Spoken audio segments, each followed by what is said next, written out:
sure everything's working.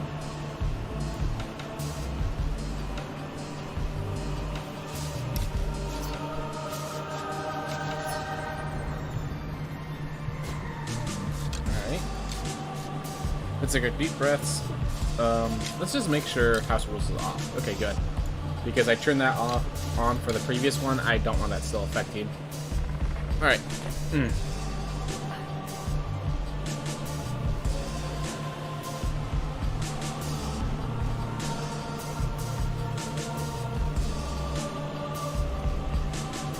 Hey everyone, welcome back to more Rogue Legacy 2 speedruns. I do that without itching my nose. And before I start, let me actually thank B4 Legion for following just before the stream even started. Really appreciate when people follow even when I'm not streaming. Makes me feel like I'm doing something right, and that YouTube is probably a good idea. Anyways, hey everyone, welcome back to more Rogue Legacy 2 speedruns. We're just going to get into it. It's been a while since I've done this, so hopefully I'm not rusty. But even if I am rusty, that's just enjoyable to watch as I de-rust in front of you, and there's laughs as I get wrecked by thieves that don't normally wreck me.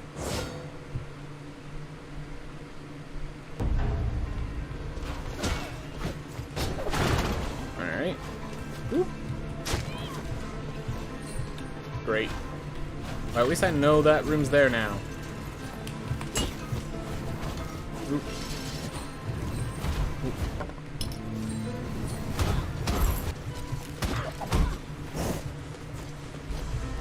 Ooh. Awesome. Just high enough.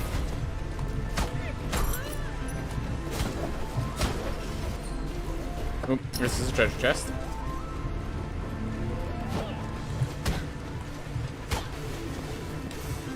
I believe, as always. One should believe in themselves. Boxy Bell. That's a good trait. That's a good one. Alright. Ooh. Free chest. Really disappointed myself for taking damage there, but oh well. Alright. Well. We got it. Boxing Bell. Got some extra damage. Got some extra health.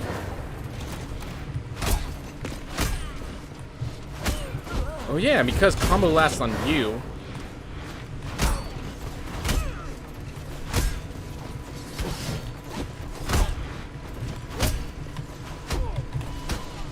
I was really hoping because of my combo stacks I could have just one-shot it. Oh well. Oh well. There we are. Taken care of.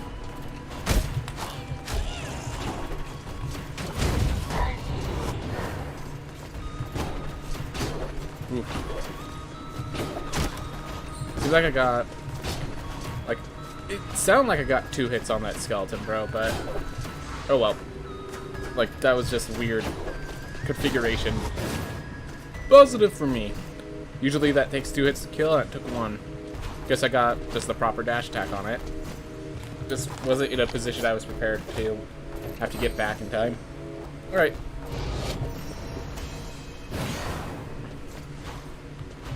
Hey Focus, how's it going? Hiding game mechanics can improve the game in my opinion. Yeah, so that's actually my big thing, because it's like, I think if you try to throw in all the game mechanics, it's just a way to overwhelm your players at times. And, you know, you don't want to overwhelm them. So, I understand, like, I think my answer is yes, but, kind of, like, cautiously. Like, I think in the vast majority of cases, they should reveal all mechanics possible, but there are definitely positions where,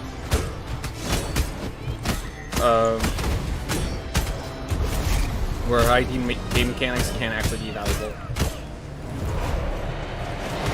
I was trying to keep my KO stacks active, but misplaced, I guess.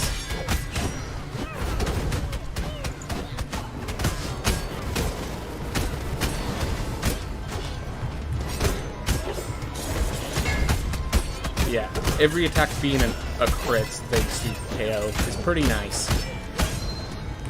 especially on bosses where you could just keep applying pressure. I'm not sure how much faster Boxing Bell made that, but I feel like it definitely made it faster, to put in this simplest sense. Alright. Oof.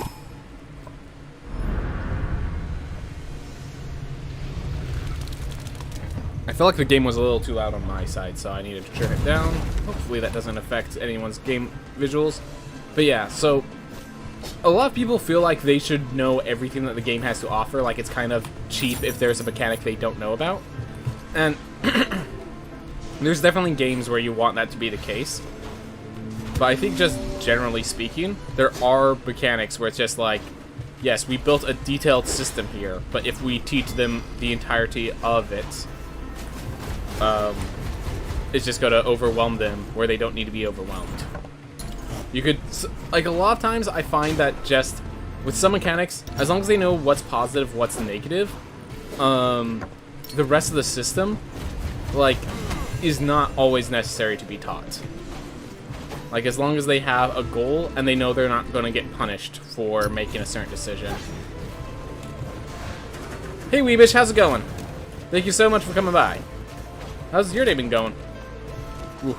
Also, I guess I didn't say any of that with focus. It's just, I just like, he came in and I just started chilling with him. Whoop. That's okay. We're grabbing heirloom soon. Or if you should be at the very least. Looks like we're grabbing treasure chests still. Still looking for equipment. When it comes to treasure chests in this area, I'd rather have leather weapon, or I'd rather have leather items more than any other. I just realized the exit was right there. I just didn't realize it because I never looked at map. My mistake.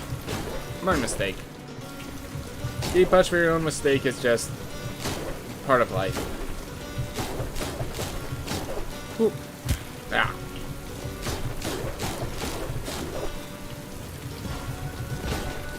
Players should have a way to find out about for sure, but casual players should be able to play the game without it. Yep, exactly. So I will note that, like, the immediate thought, oh, recently made it to S Arena Moss, so now I'm getting more money for upgrades before going to the boss. Awesome, yeah, definitely. You know, people, not everyone's speedrunners, definitely good to have grading where you can.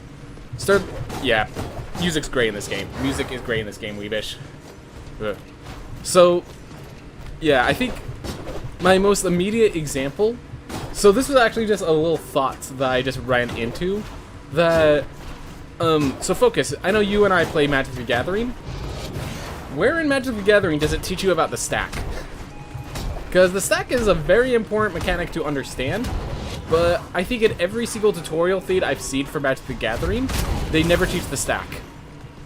And it seems like a pretty important mechanic.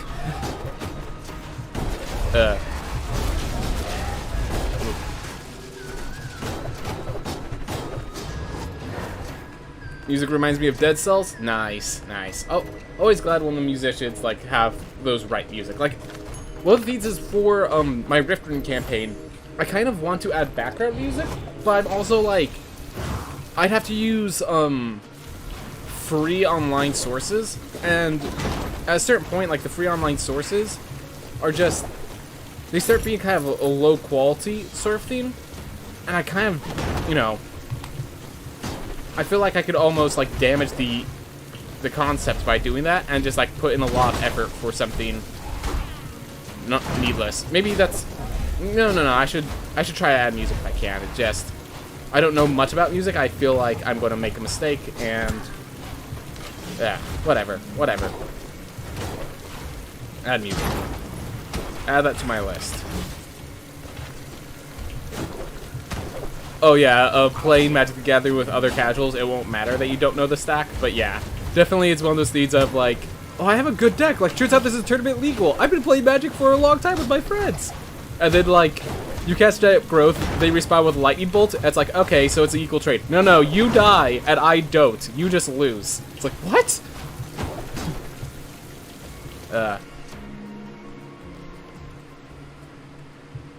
You learn about the stack the second you play with anyone into it, though. Yes, but you learn it by your creature dying in a way that's not expected. Like, the most immediate thought that comes to mind is, I knew they had a kill spell, well, but I used the buff spell, but, like, they didn't use it, so I used my buff spell. I'm like, no, they can't use their damage spell to kill, because it's buffed now. Like, I feel like there's going to be some feel-bad moments in how people learn about the stack, is my main theme there. And so I feel like, but it's like, at the same time, how do you introduce the stack? As you say, like, the moment you meet someone who's really into the game, they're going to do their best they can to teach it, and there are intricacies to the stack that even, like, at the top level, some people, like, I watch a high-level Magic player, at times he'll, like, have an interaction, and just be like, if I do this, what's gonna happen? And he just, like, judge, and just calls for someone in his chat that's hopefully, that understands the rules, because, yeah, game's complicated. So I think, here's my theme. As long as your decision is informed enough that you're not doing something negative unknowingly, it's alright. The problem I have with the stack is that it's a position where you're going to make an unknowingly negative decision a lot of times because you don't understand how the stack works. And, like, I understand the stack is a very hard system to explain, but, like, that is one of the cases where I'd say it'd be unacceptable. Oh, hey, Isla! Sorry, I've been just, like, ranting about the stack in Magic the Gathering for a bit with Focus. So I haven't been able to read all the comments. Alright, we're just trying to get my KO stacks up to max soon. There we are. Let's get 230.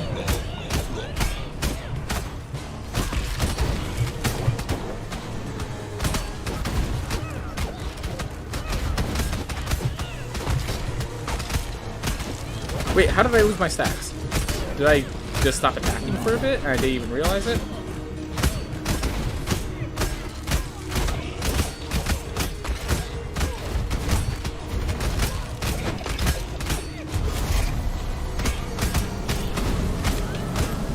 Go! Ooh. Alright, so... Oh, Weebish actually has a good example. So this is one of the things I missed, that Weebish was talking about Risk of Rain, because the exact way themes interact. So I have played the original Risk of Rain, and the way themes interact isn't always very clear. But if you know what you're doing, you can make, like, super broken builds just by interaction stuff.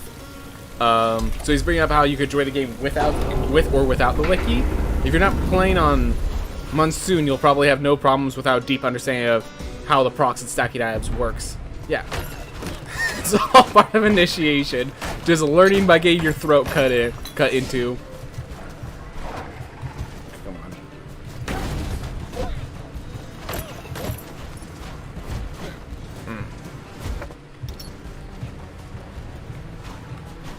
Alright.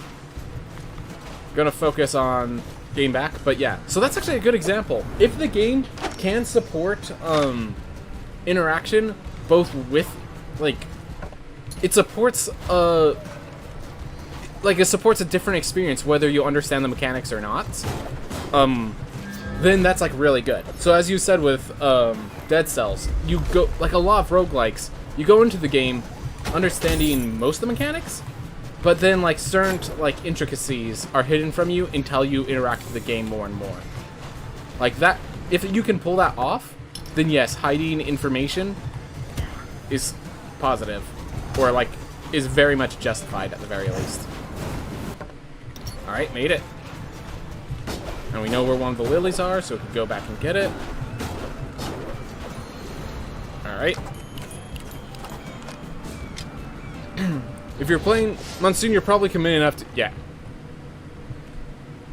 It only feels bad if the other player is bad at teaching it. Oh, yes, yes. You lose because the stack. Or, listen, like, what was the moment that I remember? I think I cast, like, a lightning bolt stir spell, so something that deals 3 damage to a creature, and they snakeskin veil to the creature so it had hexproof. I'm like, okay, so I'll just target this creature. Or, next to it. It's like, no, you can't. Your spell just fizzles. Like, no, it's a target spell. You just made it untargetable. You didn't counter the spell. So, I just target that creature. And either that's how it works, or I've already targeted, so you can't be targeted didn't apply yet. Like, I remember being so, like, mad that my kill spell did not work because of, like, I couldn't even kill his other creature because of Snakeskin Veil, and that was a learning curve that hurt because the guy didn't really explain it. He just basically said that's not how it works and got mad at me for not moving on with the game, kind of. That definitely hurt. As you said, if they're bad at explaining it, that's a problem. Oof. Alright. This boss was cool but felt a little easy. Nama? Yeah, so if you know how to deal with the walls of lanterns, which most people, basically what happens is they run into the wall of lanterns and deals damage and it hurts, you know? It doesn't really work out well for them. But if you know how to deal with the wall of lanterns, then yes, this boss is pretty darn easy. Why do I feel like...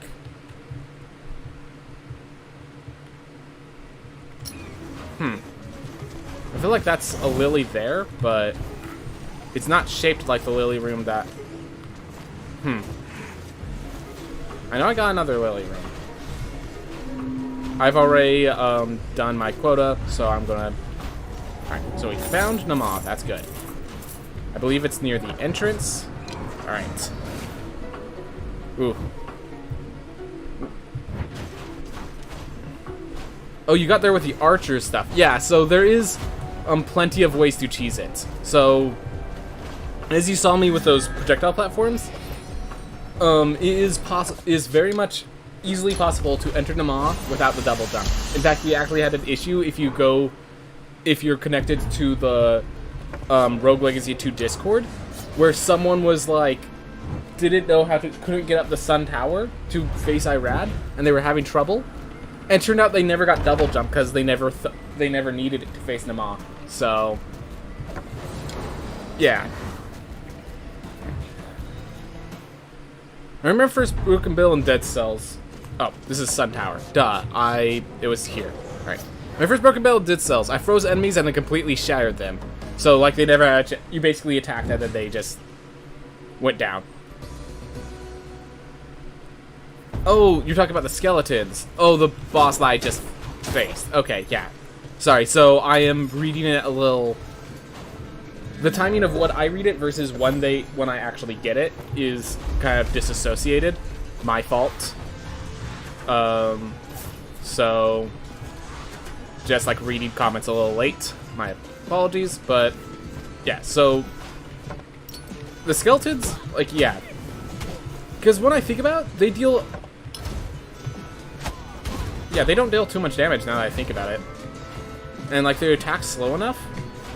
Yeah, that's... When you bring it up, yeah, skeletons probably don't deal enough damage. I would not be surprised for that to be the case. Like, in the grand scheme. Obviously, as a speedrunner, the damage isn't too significant. Like, it's noted, but that's really it, just kind of noted.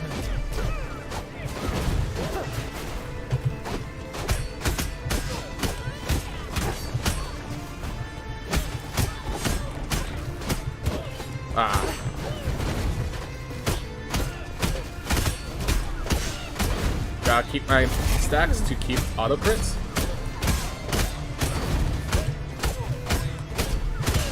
So I have to keep going offensive. Awesome. Killed them with auto crits. Oof. I think Nama is the boss that I have the hardest time not taking a hit. Definitely. The walls of lanterns are definitely a hardship for that boss fight.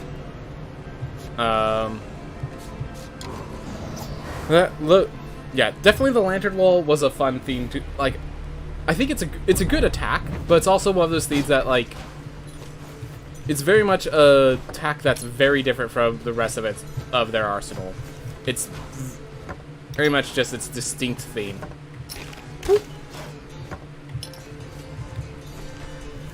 And I like the wall because it is a unique, like, this is the attack that defines Nama as Nama. But oof.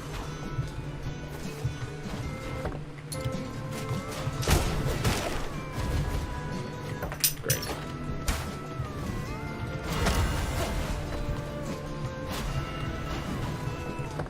There we are. So I guess I should have gone health with that one thing, but unfortunate. I need to let my dog out. Go on, Mally. Go, go. Alright. Well, I don't get to hear music until I get my headphones back into the next pause point, but until then, it should be fine. Oof. Alright. I was doing a test run of speedrunning New Game Plus 10. And when everything one-hits you, I realized Nama is kind of the hardest. Yep, that makes sense. Nama being the hardest at one-shot territory makes sense. I keep trying to call Nama Namek. I mean, so we actually got a confirmation from the people who created the game, how they're supposed to be pronounced, and I've been pronouncing it wrong every time. Nama, it's like Nameh or something. Like, it's Nama. It's like it's Nama or something like that. And I've just always mispronounced it. Alright, just gonna wait for those. Here. Ooh. Alright, see you in a bit, Ace-Law. See you in a bit. But yeah, everyone pronounces Nama wrong.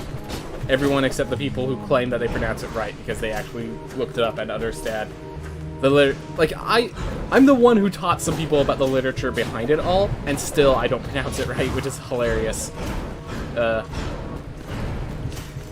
Like, it's biblical names, so. Alright. So now we are looking for Murmur, and we might as well head up along the way, since we need to also find, Enoch. You know what? No. The shield might have been worth it, just because it works with the war drums, but like, it's losing max health. I just want to make it through. This is my first run in a while, so you know what? We're just gonna go this way. Because they both could go up, and the way to the right could end up going to the dead-end area, and I just kind of want to avoid that area. Yep. Alright, so here's Enoch. Where's Murmur? Murmur's probably there.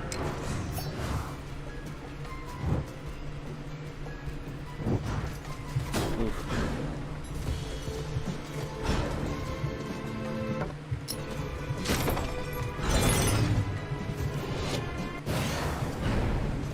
There. Murmur about to get taken care of.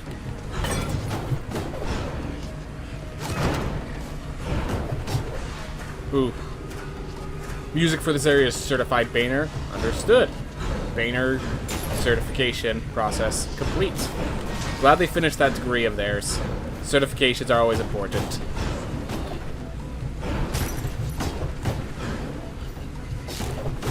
Worked hard on it as well.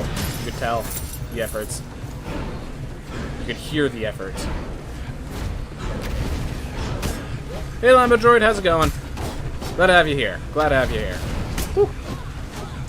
Just doing first run after a while, so try to keep it safe, try to keep it chill, you know, all that jive. We got an early boxing bell, so we're kind of leveraging that for damage.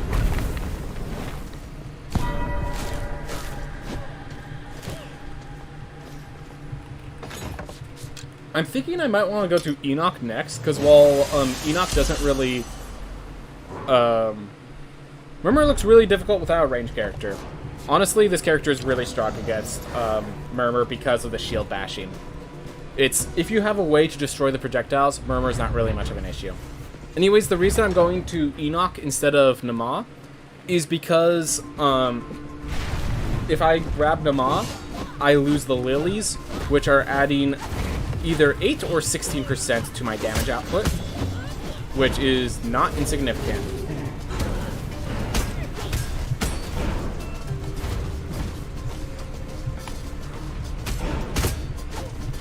That being said, definitely taking needless damage is a bad idea. Like so. Well, I've taken several points of needless damage. Guess this is where my lack of being connected, of running in a bit, is about to punish me. Oh no.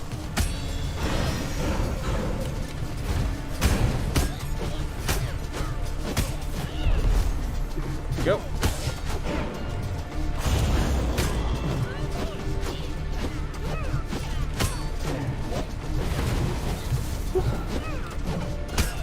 Here we go. Auto crits.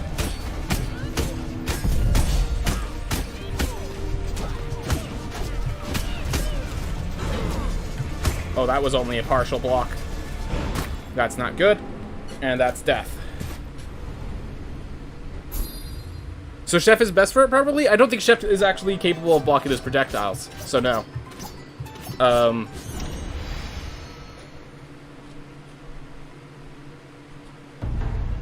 Unfortunately, I do not know what that means, Weebish. Enoch is transition goals. Alright. Yeah, I don't know. My apologies. But yeah. So, what I find is actually Knight's one of the best for it, because Knight has all of that, the shield blocks to help leverage. Yeah. Seems like my lack of playing for a while has cost me. Alright. So we got one equipment worth buying. And we don't even have the money for it. Never mind. Well, we are combative, so we're doing the combative thing.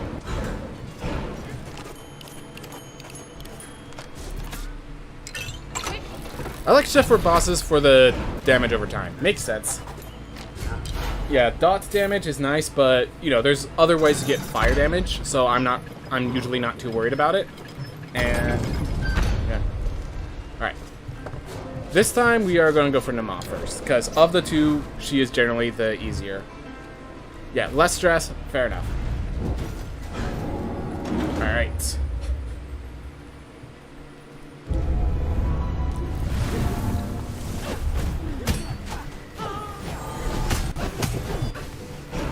Ah, messed that up. Well, turns out my time away is costing me. Shield blocks aren't going quite right. Ooh my gosh. I'm already nearly dead, and we haven't even got to phase 2.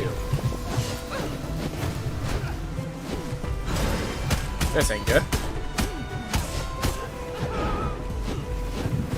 No mistakes allowed anymore. You're dealing good damage though, because combative and everything.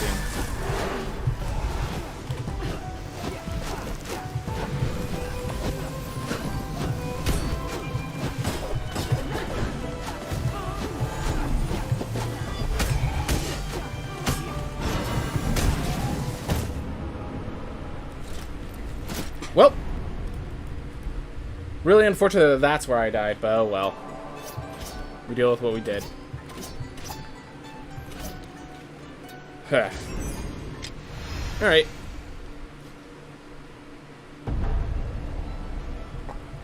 Oh, is that how it is? You can only get hit by Nama, not the flower? Well, I mean, Nama is part of the flower. Like, I just know that the hitbox is a little closer than expected. I think it's actually the Knight that has the smaller hitbox, as far as I understand. Anyways, as I said, the time away has cost me. And we got no equipment to assist us, other than the sword that was too expensive.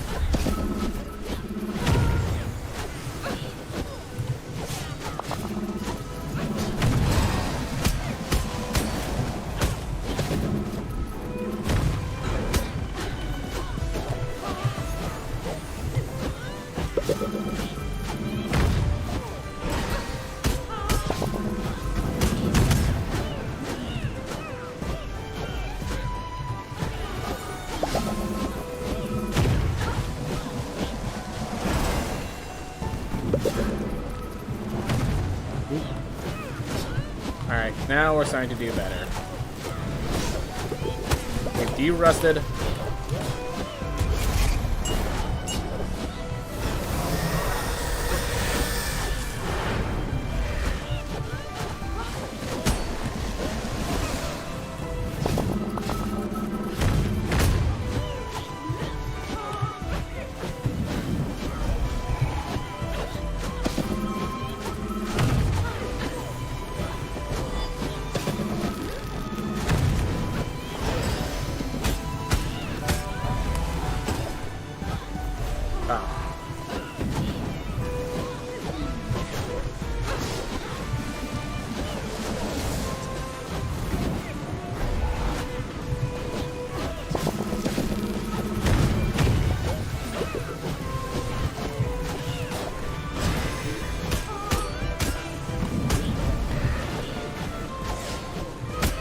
here. Woo.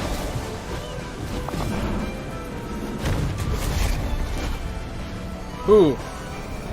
I assume Mama's main body had the hitbox, not the flower part. So that is possible. That is possible. It would make sense, as you said. I just never really... I just grasped that the hitbox was a little...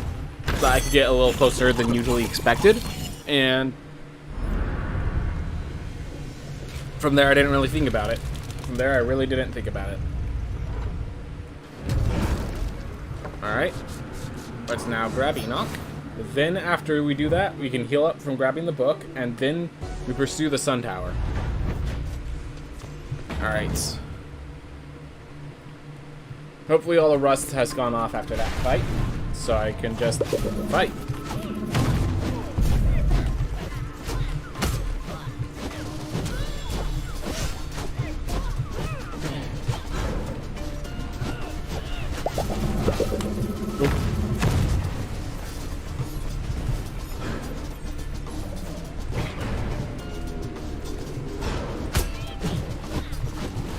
Honestly, I should be shielding more. It does more damage. But yeah, like that. Like this.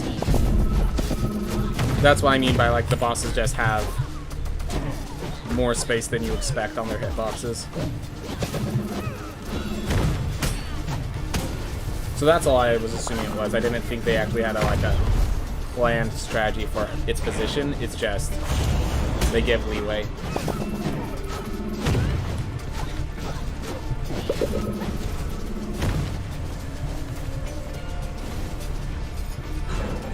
Oh.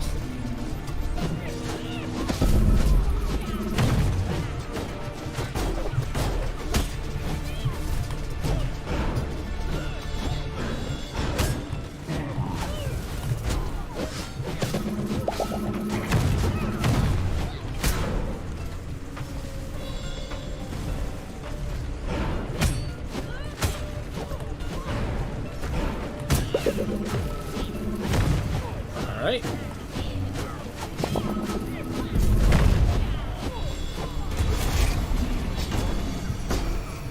Go.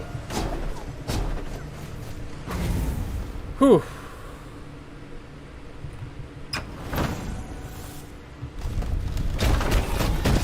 Probably a miss. Nope, got it.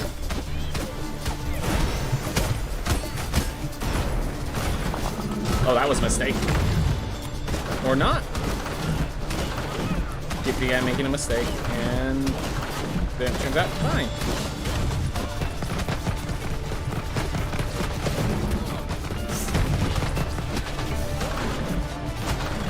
Okay, let's just not get hit now, because I think 82 is right around the health. I think it deals 83 damage per hit. I didn't actually see it when I got hit. I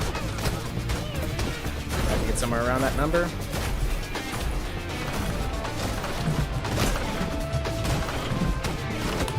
Whew.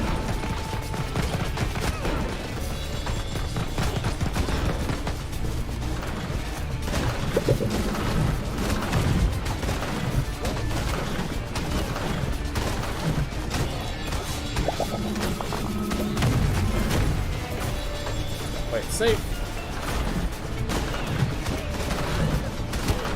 I say as I get hit. The exact position, so this has been a glitch that I guess I should declare since it doesn't matter, but it's a visual glitch that when he's running, where he's running and where the poison spots land are not consistent. Like, I've never really cared. I think people have seen it and not really noted, but that has been a glitch of this boss since the beginning of the boss, I think. Ooh. Well, I actually survived. That feels good. I can still see it with Enoch, though, where you can't get hit by paper, though. Yeah, the hitboxes are probably just generous. But yeah, definitely this is a game where generous hitboxes are a valuable tool. Like, if they had ungenerous hitboxes, that would hurt. And these generous hitboxes don't like make the game much easier. Like, yes, it would be harder with less generous hitboxes, but I don't think that's the way to call. Hey Joel the guy, how's it going? How's it going? Glad to have you here. We're just doing some speedruns, de-rusting after I've been away from this game for a bit, but doing our best. We just beat the bosses, so all we have... So I will note, spoilers, we're about to go enter the Sun Tower. That is the newest area from this patch, so if you want to keep that as secret, well, I'm about to spoil it once I'm done with the book heirloom. So, thought I'd give you that warning, Joel. Ooh. Ooh. I like getting a few extra hits on the mob before running. Yep. Oh. Oh well. Not much of a time loss. Yes, every second counts, but also we're de-rusting right now, it seems, because we're not exactly in PvP territory anyways.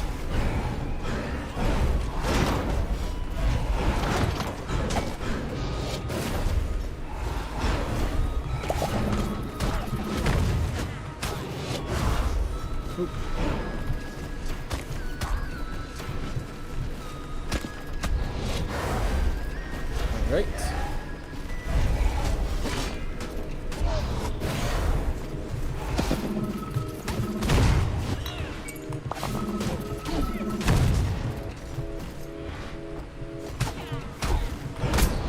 Whew, just in time. Ooh. I know Valkyrie has more mana now, but does have the same HP. Yeah, it has the same HP. Which, so in case you're wondering, the Valkyrie, despite being a basically melee character, has less health than the Archer. It has the health of an Archmage. Yeah. I don't think it needs too much more HP, but it needs more HP. Like, at least make it equal to the Archer. Ooh, that was a generous hitbox if I've ever seen one. Or maybe that's I'm not sure. They could have added that to deal with the issues with this area. Iframes when you enter a room. I'd be 100% down for that.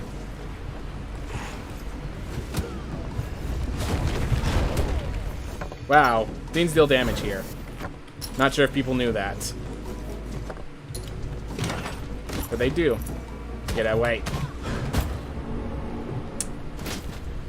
Oh well.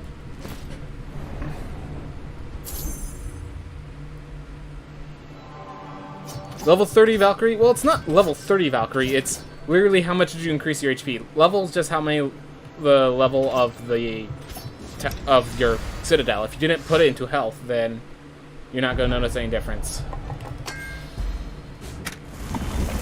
Alright. We're increasing our intelligence since our strength's already been buffed to oblivion. Alright. Well, looks like the lockdown is going to remain from here on out. I think we're done with money. What's your favorite estuary so far? Irad is fun to play, though hard to play.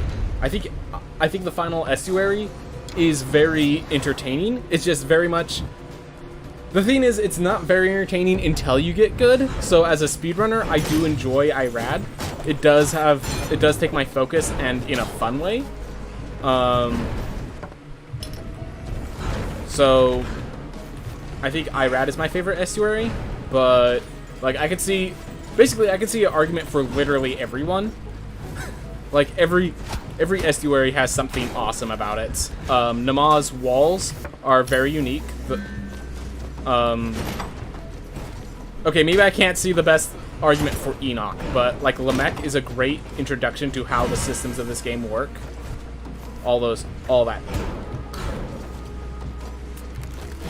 So yeah, no matter how much health I'm gonna get, the highest probability is that I die in 2 hits. No matter. Apparently we got to the leverage of a 3rd hit, but. Ooh. But yeah. The Sun Tower itself, if you get a bad generation, it can be extremely hard to get through, because as I said, 2 hits will kill you. Alright. If you weren't a giant, and if I was done climbing the tower, I'd grab this Valkyrie. But I need as much survivability as I can, so the shout can be used to get through the dangerous areas and just keep us moving. Alright.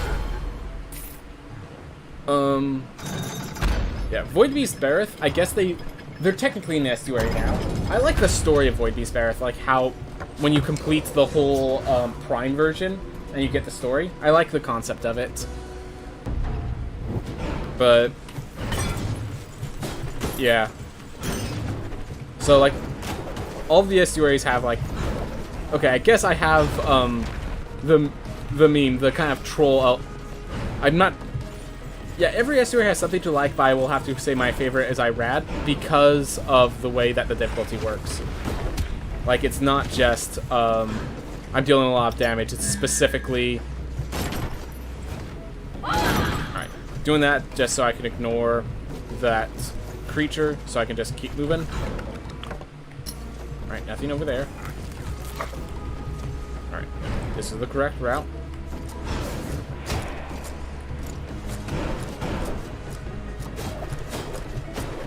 Oof.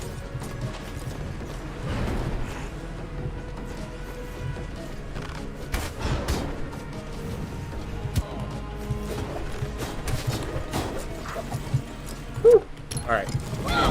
Just do that. This is why you pick the barbarian. Just to deal with situations easily. Oh, alright. Well, at least there's an exit. I've had worse. Alright. This is going to give me some iframes, so I can literally just run through.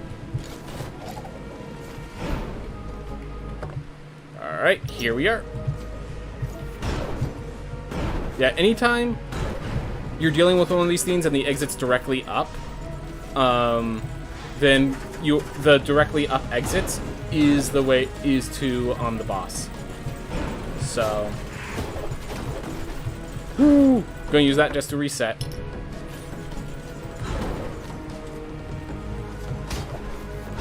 Like, I don't like the Sun Tower, and I also...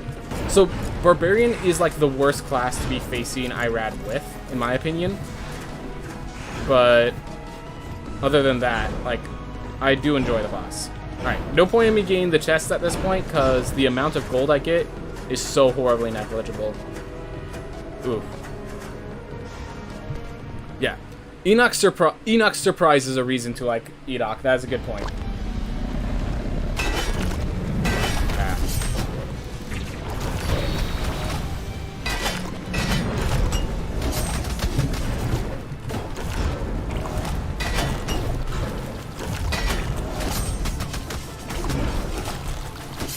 If they made the spin attack just gain mana, I would actually like Barbarians in this game. Like, I used to love Barbarians, and then they started nerfing them away. I'm like, okay, well, I can accept these nerfs, but they just need to have mana options to make up for them. And they never gave them those options.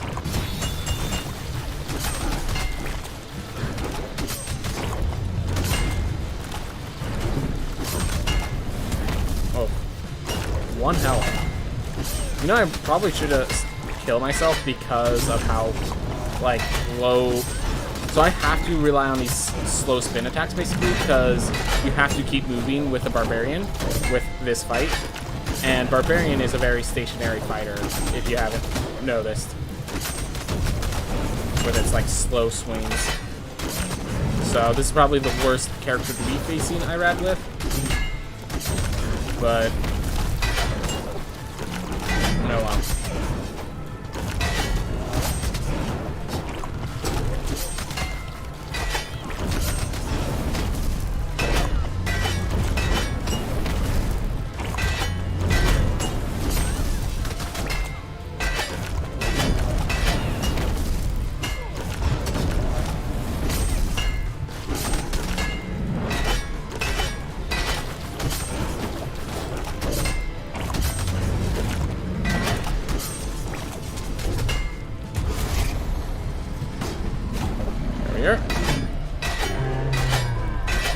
I think the devs think that Barb is better than it really is.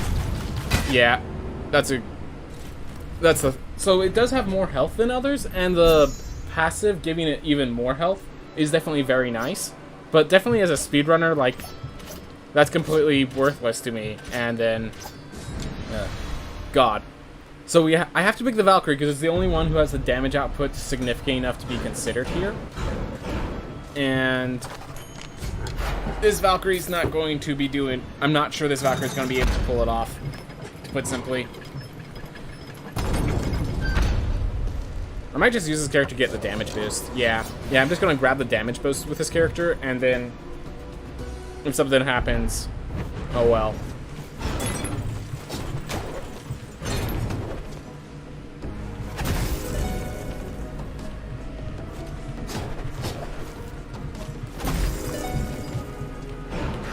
Alright.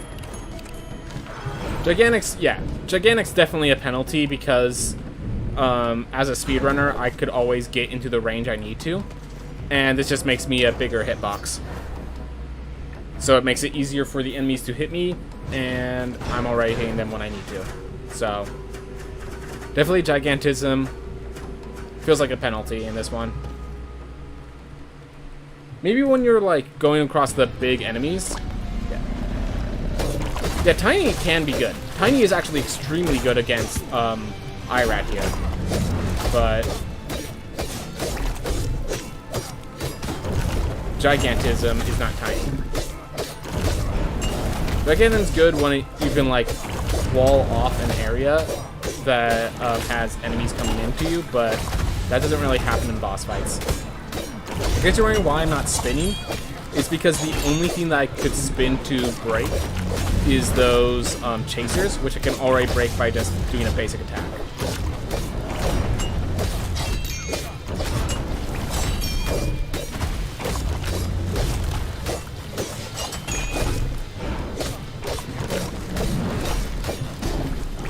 But you can see the difference in numbers. Like, I'm already nearly splitting it, despite all the issues with this.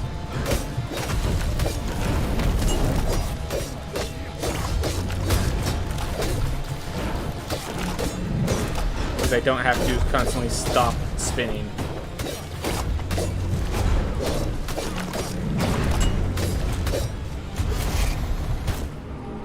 Thanks, freeze frame. Thanks, freeze frame.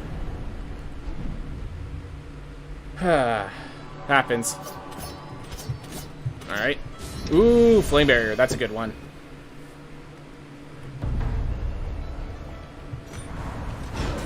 Yeah, the problem with Tiny is how, like, you just... It does... A lot of the positive traits do throw you off and you have to deal with it. Like, Hollow Bones is, I think, generally not considered a negative trait, but just it throws you off your general style, and that hurts. Like, aerodynamic, I think, needs to be a gold gaming trait, because even if they buff it so that aerodynamic is, like, a positive, like it's better than regular downstrike, it's still just so awkward. Definitely hard to spin kick with Tiny.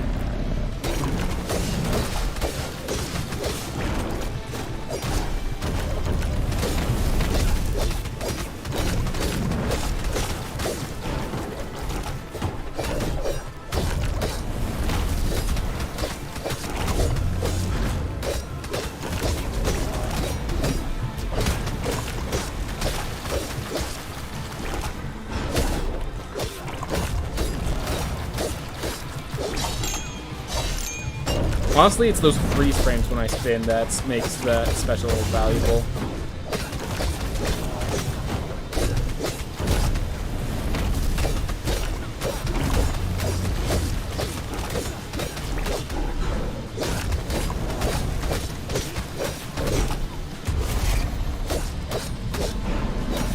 Alright. Mana back.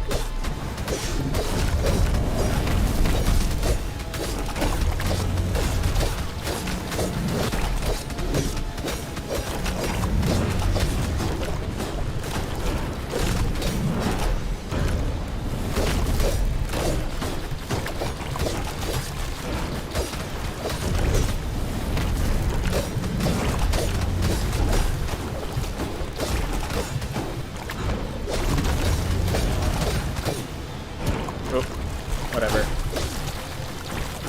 Oh no. Not whatever. Yeah, triple fireballs is definitely the hardest thing to deal with. Yeah, I've played Devo against IRAD myself. Yeah, there's no downside. It's kind of funny. That is like one of the best mages to play, but it is mage on that fight. I think I'm just gonna go with knight and be safe.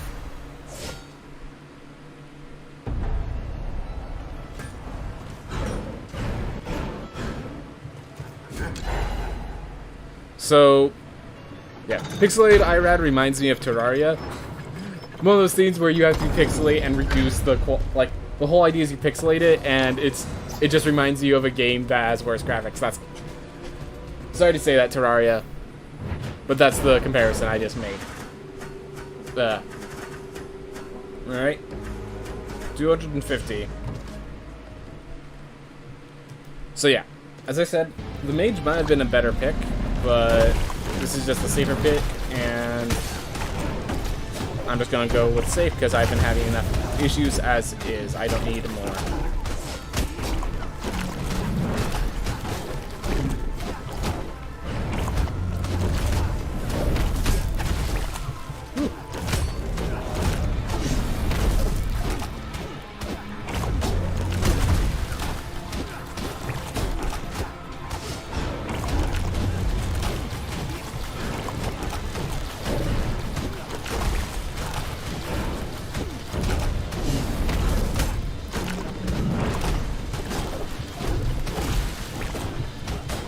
For some reason, I thought that would destroy the projectile, and like I was realizing that's wrong as I was breaking it. Fortunately, so I didn't like get punished for my mistake. But still, that's a confusion that you don't want to deal with in a boss like this. All right, super difficult because problems on Irad. Yep. The muscle fibers that mage had, I'm assuming, is what you're referring to. Yeah. Like, I don't think it would be so severe that I couldn't pick it, but it definitely would make it not easy. Or, like, it's definitely not a positive trait.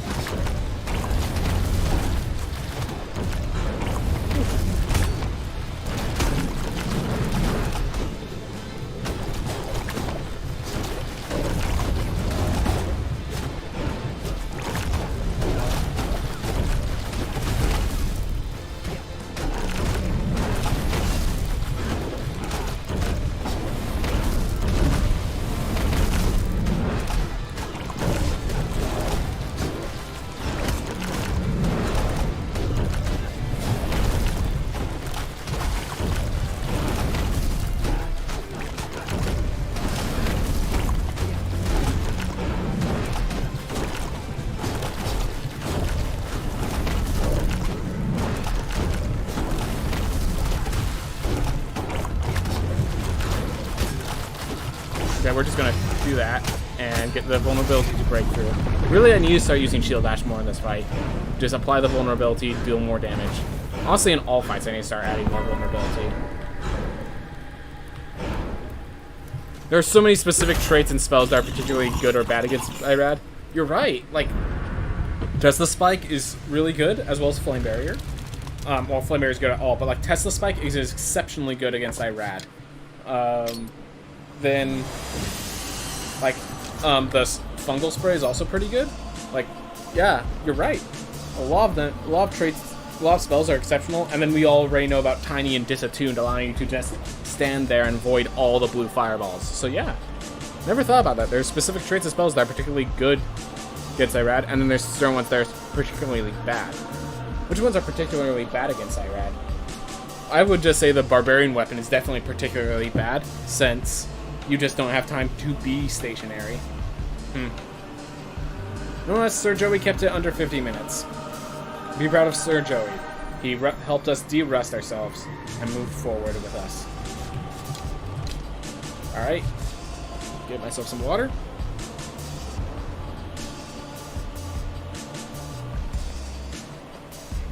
Take some deep breaths.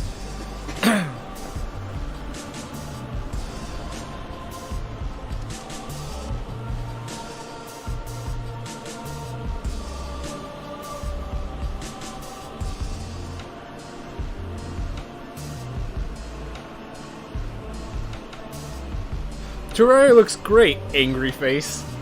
Good point, good point. Terraria definitely looks great for what it's doing. Alright. 3, 2, 1, go. Alright, so we did one round with just the base weapons. We de-rested. Now let's do one round where we kill ourselves instantly. and see how the rust settles for that. Because now, we have to deal with it, with whatever it gives us.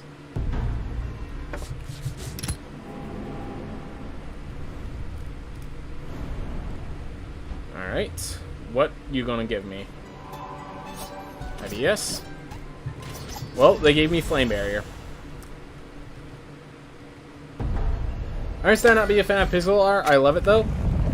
I'm not against pixel art. I just thought it was funny that the whole idea of the Puritan is to reduce the graphical quality of the game, and the response I got to hearing about pixelated is it reminds me of Terraria. I'm not against pixelated art at all. I'm just saying, it's more of I'm impressed by. Let's go with that. I was bringing it up because it shows how impressive this art is. There we go. That's a much better way of phrasing it. We're going to be at pretty high health most of the time, if everything goes well. If everything goes as intended.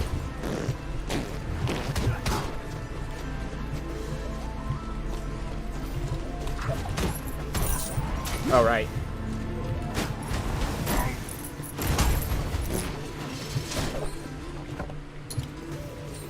That is going to give us good equipment. Please be good equipment. It's acceptable equipment. It's acceptable equipment. Almost better to reset. Or to, not reset, but return to main menu. Because obviously I'd never reset.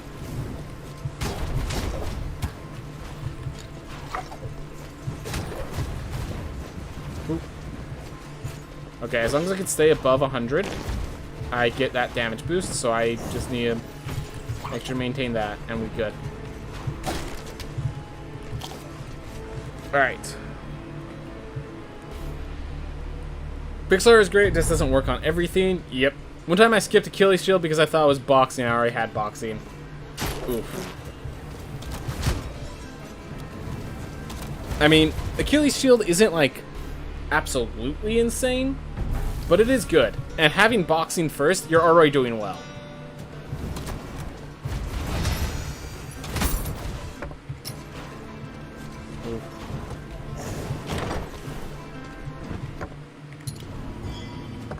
Alright, well, we have 3 items to find.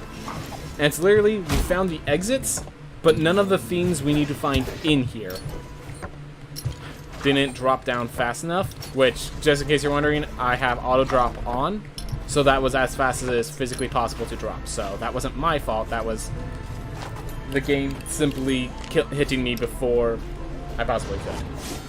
Okay, I guess it was my fault for not recognizing that that was going to happen. Or not. I could have put up my shield in response. Either way, we're here now. Oh, we have Achilles shield as damage.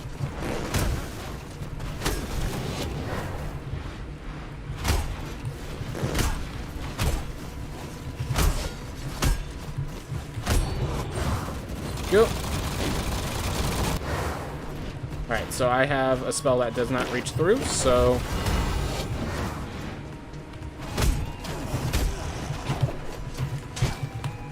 Come on. Made some mistakes, but that's okay.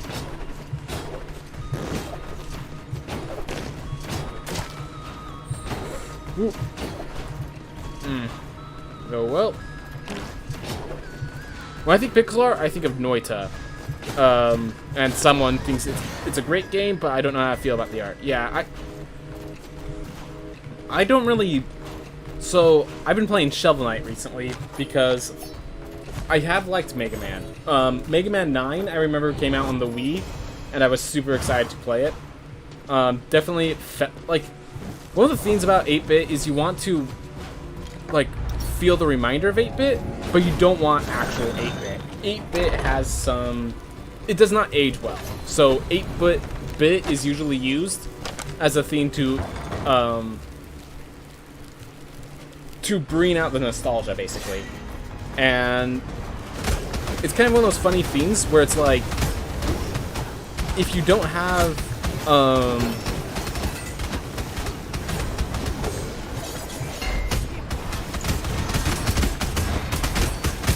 if your argument for the game is not for nostalgia purposes, I find that 8-bit is, it just makes me think that they couldn't hire, or they couldn't manage to get, higher quality art more than I'm doing it to as like a stylistic choice. Unless it's specifically trying to pull in nostalgia. And that might just be a misunderstanding on my part, I recognize that, but that's how I feel. Or like, and pixel art is basically, yeah, nostalgia is fine, but not for me, and not for everyone, honestly. Like, when you're playing towards nostalgia, you're competing with the old classics, and you're competing with them as they are remembered, not as they are. And that's one of the biggest challenges, that you actually have to make a lot of things work in ways that the old classics didn't have to worry about. Old classics have problems that you don't have to worry about, that they didn't have to worry about, that you do if you're trying to mimic them.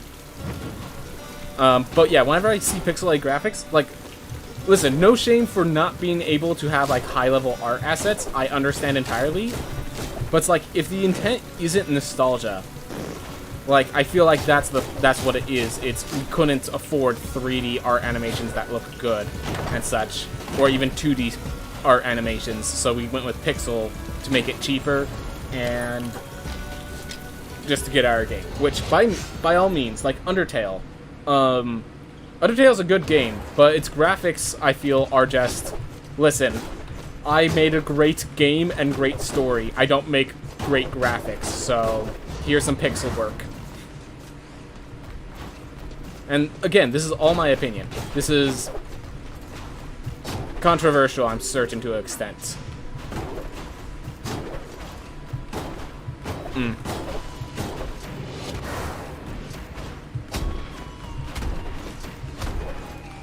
I think pixel art can be modern without nostalgia, though. I would ask, can you give me an example? But then I just realized whatever example you could give, I probably wouldn't have played through to experience very well. So it probably isn't. It's probably going to be a moot point. But I'm willing to hear the arguments. I think it's an interesting discussion, obviously. Like, I talk about discussions less because I know where it's going to go, or because I have an answer, and more because I think they're interesting. So...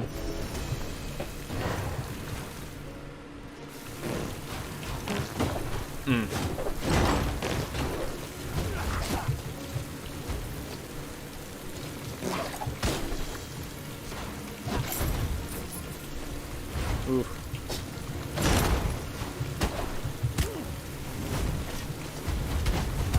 Oh my gosh, I can't believe I made 2 mistakes there. I literally just need to dash through.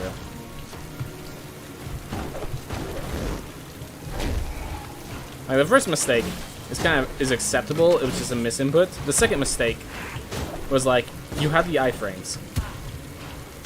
And that one was me just not seeing in time. Alright, well we're going to get an apple to... Alright, so we didn't get an apple, but we need the apple to re-equip Achilles' shield. Which, unequipping it was a mistake, to put simply. Like, usually taking damage is just, hey, it happens, but right now, it's a mistake that needs to get fixed. Dead Cell, Stardew Valley, specifically character portraits. I'd have to see that. I have Stardew Valley, but I've never actually played it. I'm sure that's blasphemy to some people, but... It's just like, I've never really been in the mood for a start. Thanks, right as I found my meat. Alright. Funny thing is, with my health, if I get a meat, I'll be exactly healthy enough to not. Never mind. So they made blobfish more dangerous, in case people haven't noticed. And... I always respected blobfish back then. So...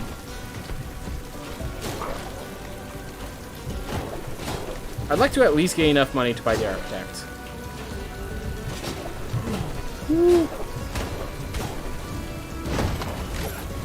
So I think I have to go grab that chest to make sure I have enough money to buy the architect.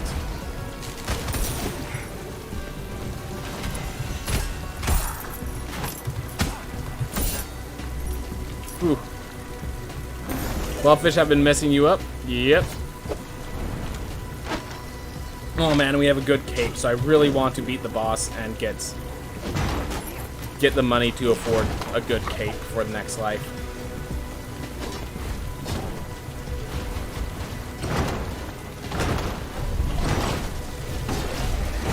Whew.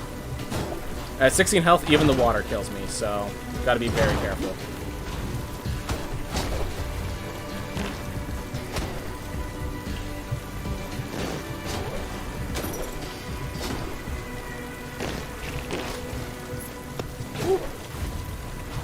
I still don't have money for architect even. Okay, but we found it. Alright, so what we're going to do, and I know this is not the route you want to take, so I'm going to grab book now, so that I'm at full health. I thought it was 13,800. You'd have to show me. Yeah, it's 1840. 1840 is the number I got. Yeah, not 1380. I won't deny it may have changed, but last time I calculated it was 1840. So yeah, this room is going to be very slow because I needed to do it as a safety route. We do not have double jump, which means we do not have the reach to reach those platforms without these kicks. We are always a few inches off by design.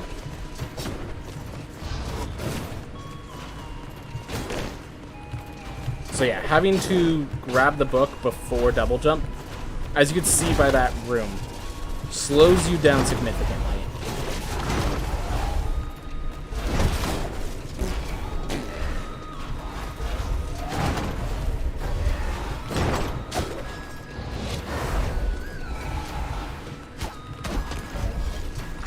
Ah, come on. Ooh. I haven't looked at my spreadsheet for a while, so my memory is poor at it. Yeah, I don't even make a spreadsheet, so it's literally just, once it leaves my memory, it's out.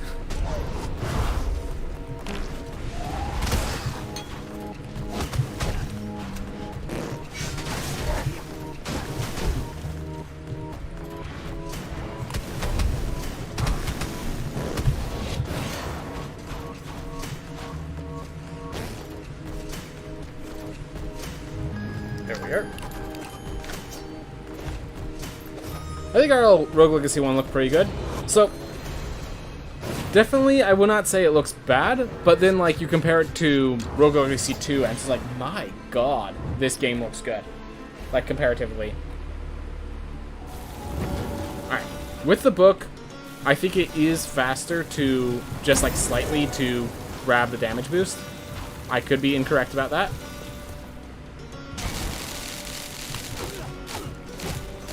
Oh well. This is the path I took.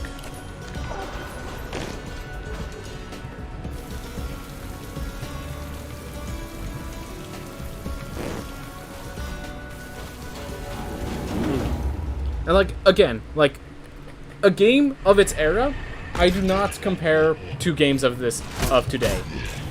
Like, the whole reason I said that nostalgia is often the appeal of the 8-bit games is because 8-bit was what they had back in that era. There's no problem with being 8-bit Mario Bros, you know? Because that's what Mario Bros could handle.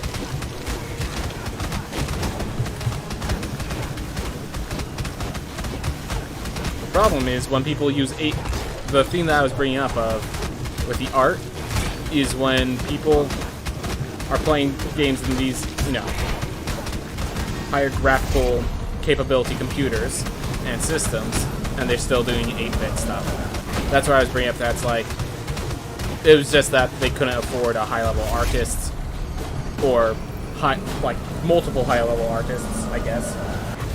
Which, by all means, I understand that. But like, when people say it looks pretty, I'm like, well, they're doing it with limitations that are unnecessary in this era. So, like, they did the best with what they could, but I ain't gonna call it pretty. Like, whenever a game, an 8-bit game looks good, I think of it less as pretty and more as creative on the designer's part. Like, they had this limitation, and they found this cool idea to make it look good despite the limitation. Not that it's not that it's not pretty, it's that it's competing in a... It's like if you were at a, like a art show, and someone has a painting in crayon. Like, maybe it's fantastic given crayon as their, art form, but, like, you're next to a bunch of like, really elegant murals, you know? It's not that the crayon drawing looks bad, it's that there was no reason it had to be in crayon, you know?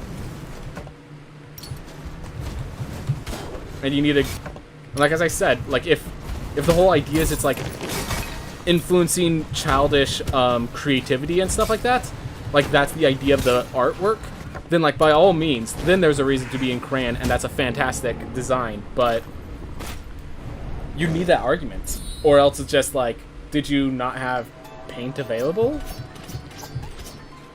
Alright. Anyways, things went a little south this session, but I'm happy with the conversation, so who cares? And we are going to be a magic caster this one, because we got the Scholar Cape. I'm not sure we even got even the leather sword, so...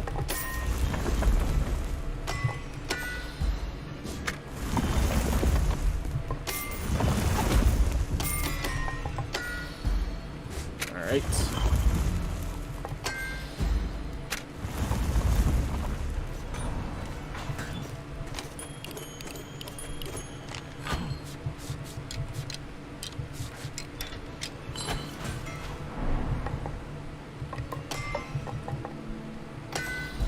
I'll unlock this and start moving that direction, so I can get strength when I need it. Oh. Oh my gosh. Twice. Alright. Well, we have great magic. We have great magic for this. Dead Cells is a prime example for good modern pixel art. So, I know this sounds like blasphemy, given that I play a speedrun Rogue Legacy 2, but I actually have not played many roguelike games. I played Binding of Isaac before any of the updates came in, and I was kind of done with Binding of Isaac by the time the updates started kicking in, so I did not stay around for Afterbirth, Rebirth, and all that whatever other themes Binding of Isaac did. I bought Hades more because I kept hearing recommendations for it than because I was super excited for another roguelike. Like, despite my desire for Rogue Legacy 2, I am not actually that huge of a roguelike fan, which I'm sure sounds like blasphemy.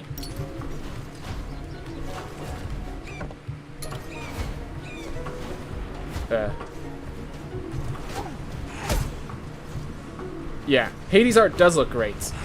And as I was saying, like, with the limitation stuff, they basically have proper paintings for the design of all their gods. Like, it's one of those things of, like, we have a proper artist, let's take advantage of it.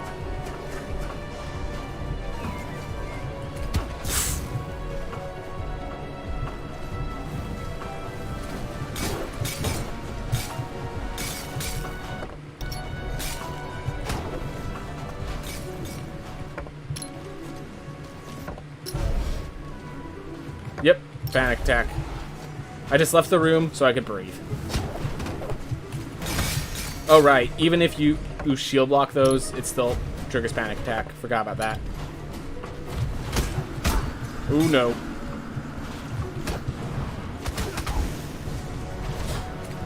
Whew. That was needlessly close. Alright, this is where I died. Ran into that ward. 100% my fault. I am the speedrunner. I should know better. Woo.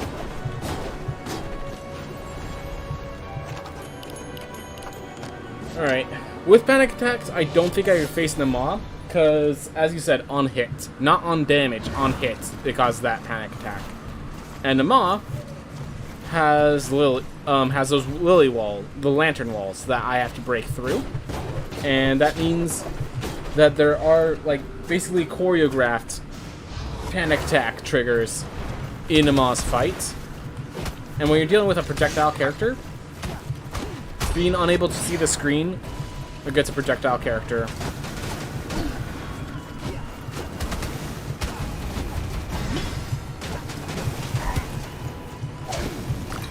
alright. There you are.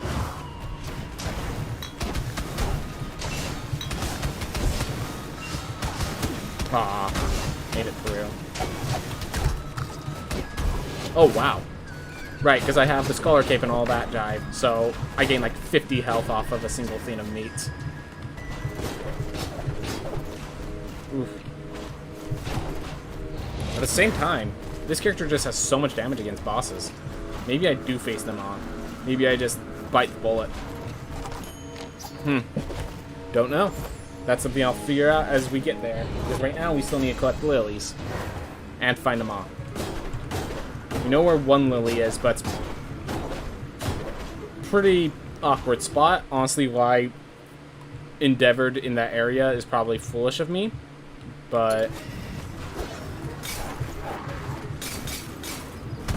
at least we know it's there. So if we ignore that lily, which we just might.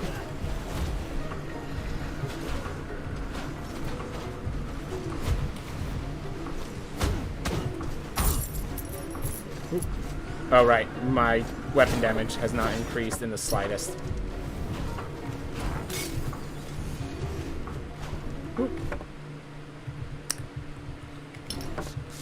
Faster return to main menu. Ugh. Yep. I love how Hollow Knight looks. Okay, yes. So I am a pretty big fan of Metroidvanias. Well, I haven't had time to play too many of them, though getting lost in the worlds is amazing, and I did love Hollow Knight. Like, as I said, my problem was with pixel graphics, not with 2D graphics. Like, 2D is a gameplay style, not an art style. So, I'm 100% down for 2D. It's just that when they do pixel, it's like, listen.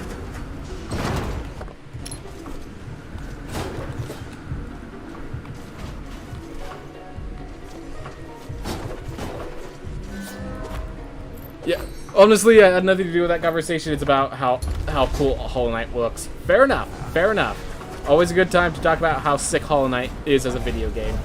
Maybe convince some people that are currently in playthroughs to get back into those playthroughs. Oof. F. Oof. Oof. You know what? I think it's better to go for that lily. Yeah. And after seeing all the... Well, no, I still need to find a mob. I still need to find a mob.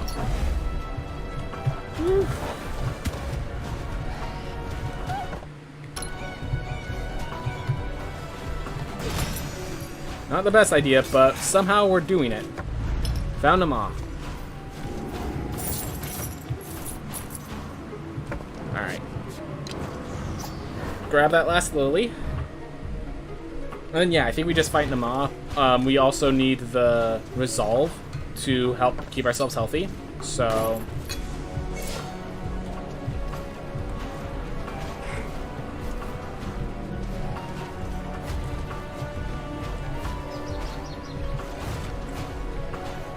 Ooh.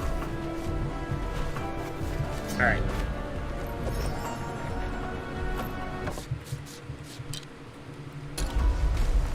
Okay.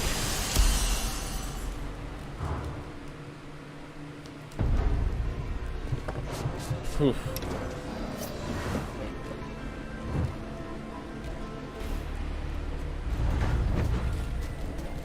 So what's my strategy when finding them out? Stay close at all times is one. Note where I am when she starts the fireball traps. If, like, she ends up, if I end up having to do damage sort of thing.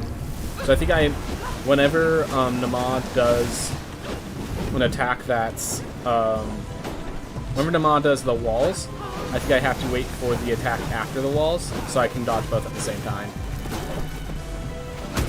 Or just do that. Because, yeah, those chasers would get me if I wasn't,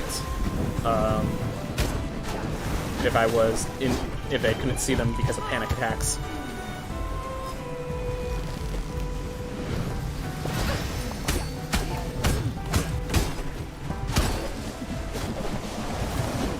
But yeah. And yet, I had a misfortunate panic attack.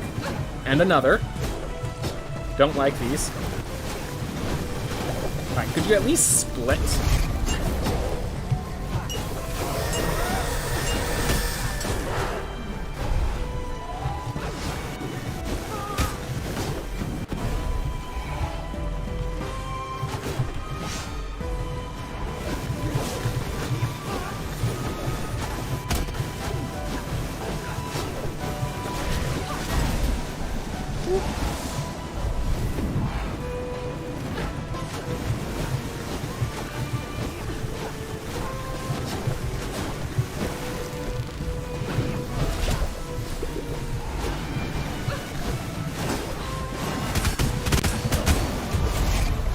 Go. Oh! Hi, health pool. Glad to see you there. I already grabbed book. I already grabbed book, everyone. I am truly flushed with resources, can't you tell? And I already grabbed book, so I don't have that as healing. Yes, going to face the mom with panic attacks was definitely the correct choice. After all, I lived. I thought you died there. I think you're not alone. You're not alone.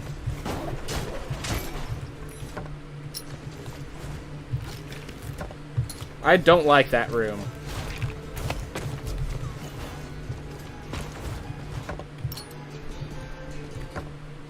Oh my gosh. The comeback? The comeback. Maybe. What you got for me?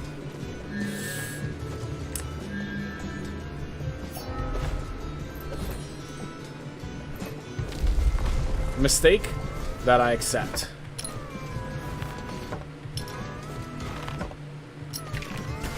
I made this bed, now I have to lie in it. It's pretty rocky. After all, I just added a bell.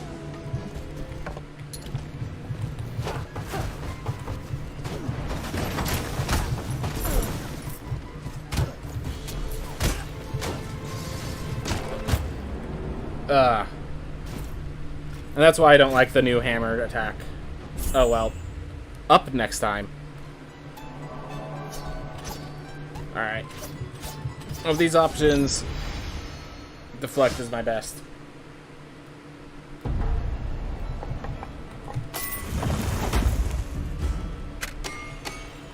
There we go. That's what I was looking for. I'd rather be duelist. I'd rather be duelist. Just check if there's any... Nope. Ooh, what? How much is this? Dexterity and armor. Nah. Negligible.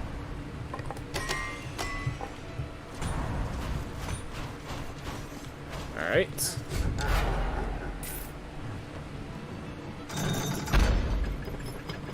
I don't like to consider value too much playing games, but they're expensive and a 5-hour game won't keep me so busy. Yep.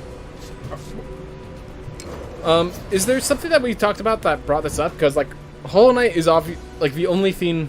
Oh, I think I like roguelikes because of how much you can enjoy from the game. Yeah, they're made to be played indefinitely. There's where... That's the conversation piece I missed.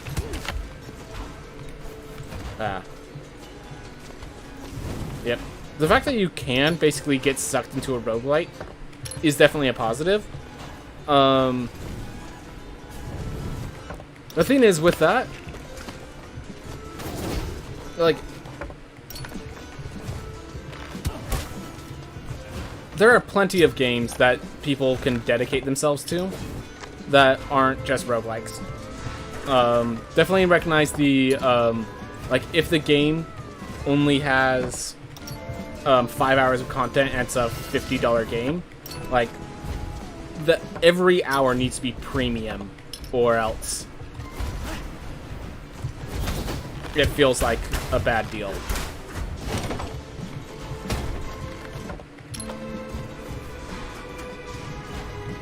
I don't feel so good. Mr. Stark.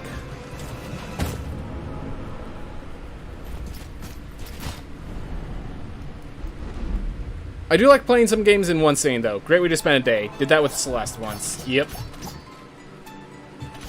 Right. Well, we have a shield. Let's get our shield back. And we're basically out of money, as far as I can tell. Minus 70. Yeah, we're basically out of money. Ooh, did the same with Night in the Woods as well. Yep. Like, I'm not gonna, like... Honestly... Like, I don't really consider the price of games, and, like, the only consideration I have for the price of games is, can I afford it? Obviously there are some games that are better than others, so I can recommend them more than others. But, like, pricing is just, like...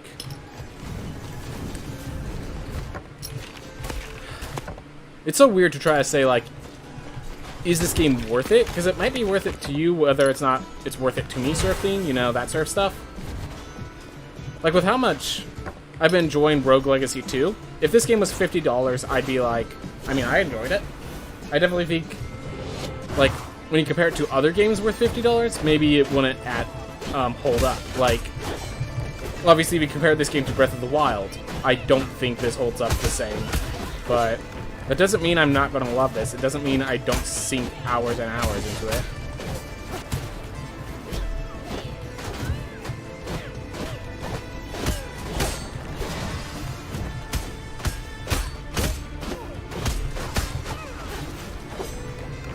Ooh.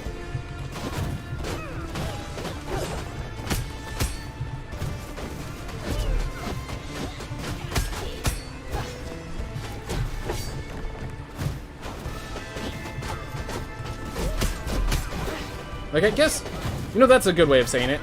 It's not about the worth in monetary value, it's one of the biggest things is it worth your time? Because as long as it's worth your time, like, how much money do people spend on movie theaters? And that's only 2 hours, like, maybe 3. Like, it's just about, is it worth your time?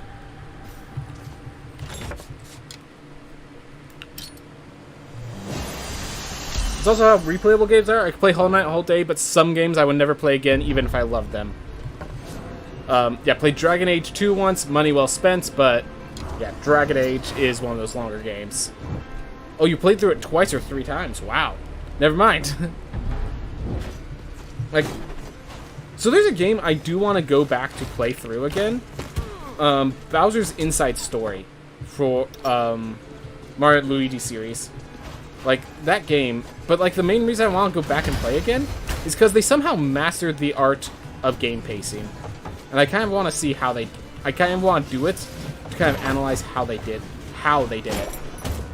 Yeah, so right there, it's like the enemy's way off in the distance, and yet they're able to pressure me in this corner that I escaped to.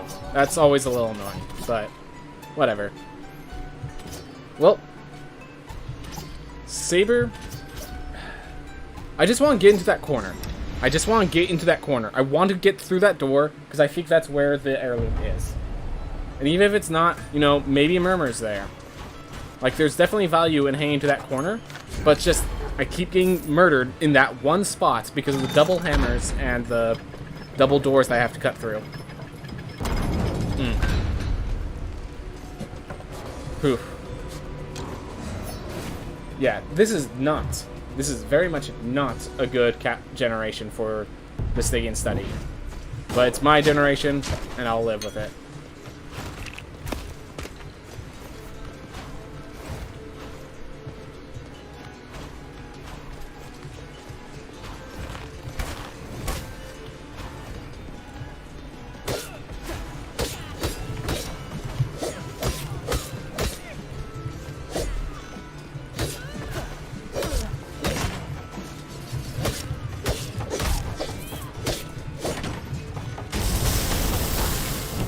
There we are. The fact that I felt necessary to kill is very much show of how dangerous that area was. And there was nothing. I'm really disappointed. That was... Oh my god. That hurts. That, like... That hurts.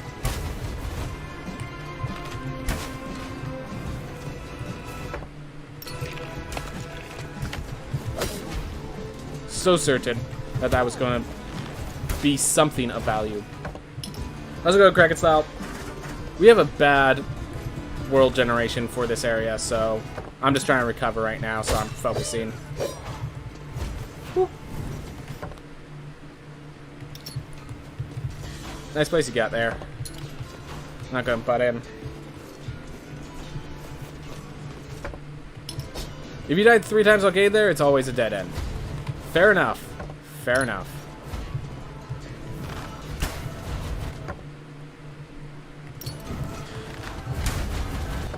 And Murmur was in this little quarter here. Alright, well we have a new access point to this area.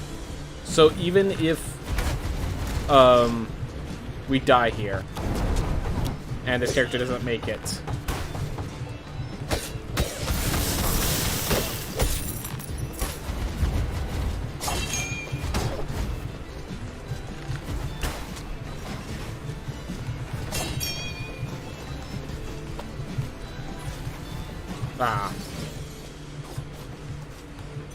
Alright. So we still need to find the heirloom and Enoch. So Enoch's probably at the top. Which is a pretty safe assumption to make.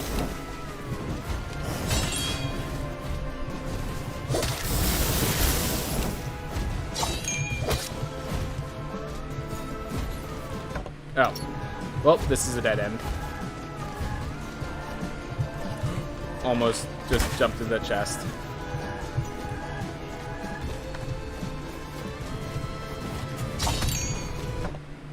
Literally, the freeze frames in the air are valuable. Oh my gosh.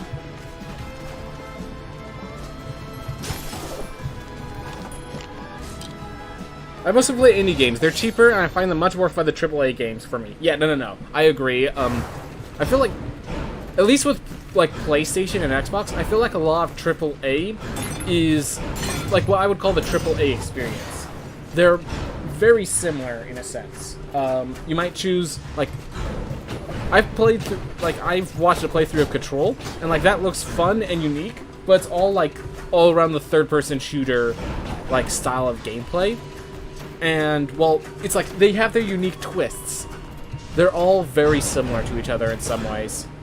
At least a lot of the ones that I've been seeing. A lot of them are big story sort of based themes, which, like, by all means, like, I'm glad there are those stories there, but it's like, I don't really want that experience.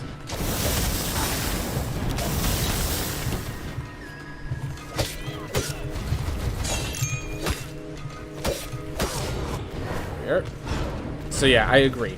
It's like, well, we're indie. Every indie developer is trying to make themselves unique. Like, they don't have the brand behind them to back themselves up. They have to rely on just being unique in their own way. And like, I feel like indie is just such a, like, it's not even a proper term for it anymore. Like, there's a difference between one man. I feel like indie and one man are like two separate things. And whenever people think of an indie game, they think of one-man games. But like, if you think about Hollow Knight's technically an indie game. Like, freaking Hollow Knight. This game that I'm playing right now, technically an indie game. Like, these are not little games. These are not little games made by like one or two people. If it is made by a few people, like, it's a few people that have mastered their craft. That are on the, like, I would suggest Hollow Knight before most AAA titles. Like, just from a general perspective. Like, ignoring cost. Like, assume they were at the same price. I would suggest buy Hollow Knight before you buy a lot of AAA games.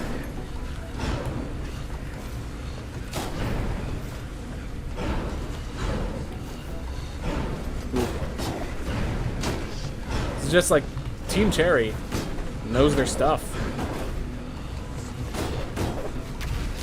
I don't know how they know their stuff because they only like started working together to do Hollow Knight, but like they did like a game jam beforehand. But like they know their stuff.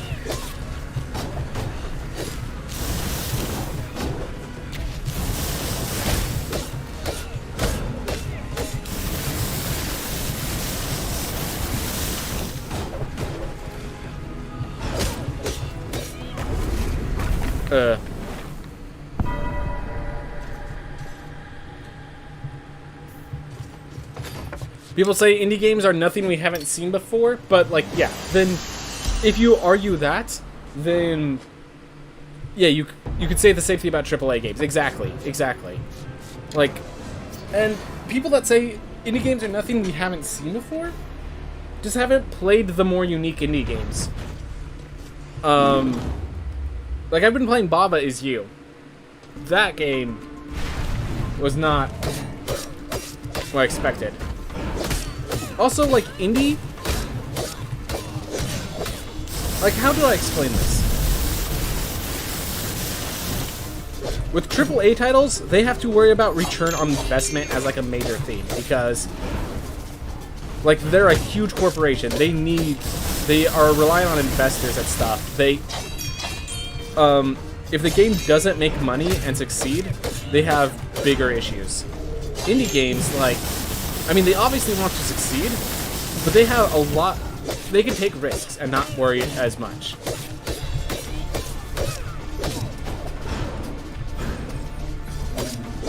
Or at the very least, like, if they take the risk, they can just decide to take it. They don't have to work through a huge board of,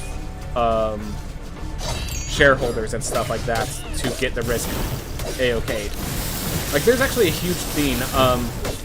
So a lot of people are really annoyed with Nintendo about how they've been treating like the Smash scene and like other themes in gaming. And like, it starts to make sense why they do it like that when you realize that anyone who is a Nintendo shareholder bought those stocks back before they started making video games.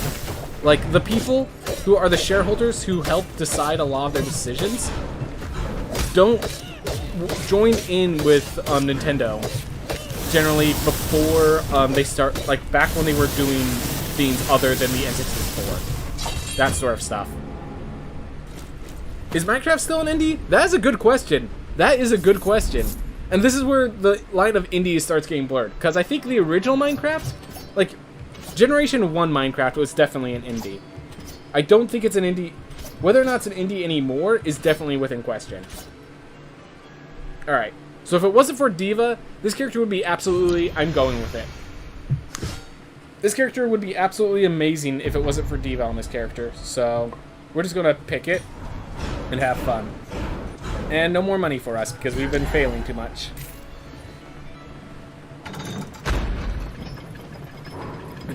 By the way, how's it going, Strong Young Chimp Creation? Glad to have you around. Glad to have you coming by. I would not call current Minecraft indie. Yeah, exactly. So there's different versions of Minecraft. Minecraft, like 1.0, the original released version, I would say is... Have you tried killing Enoch using the top platforms? At times. Not as much as I probably should, but I definitely feel more comfortable on the ground against Enoch. Not going to deny that. And my comfort has biased me towards this.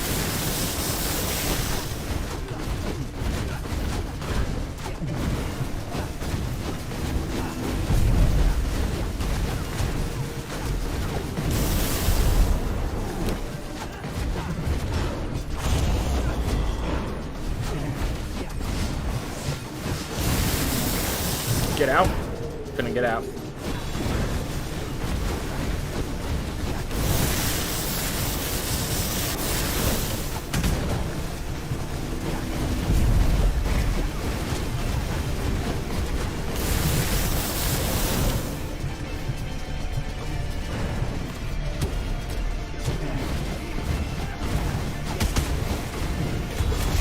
So as I said, if it wasn't for this little bubble that I'm stuck in.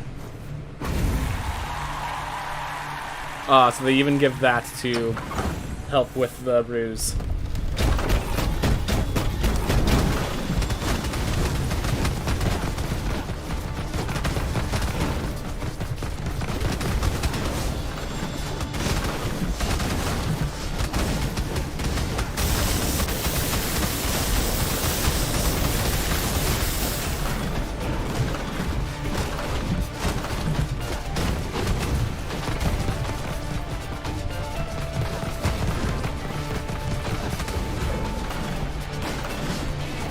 Not good.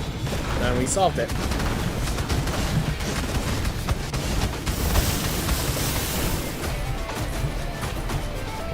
Can't approach because I can't see.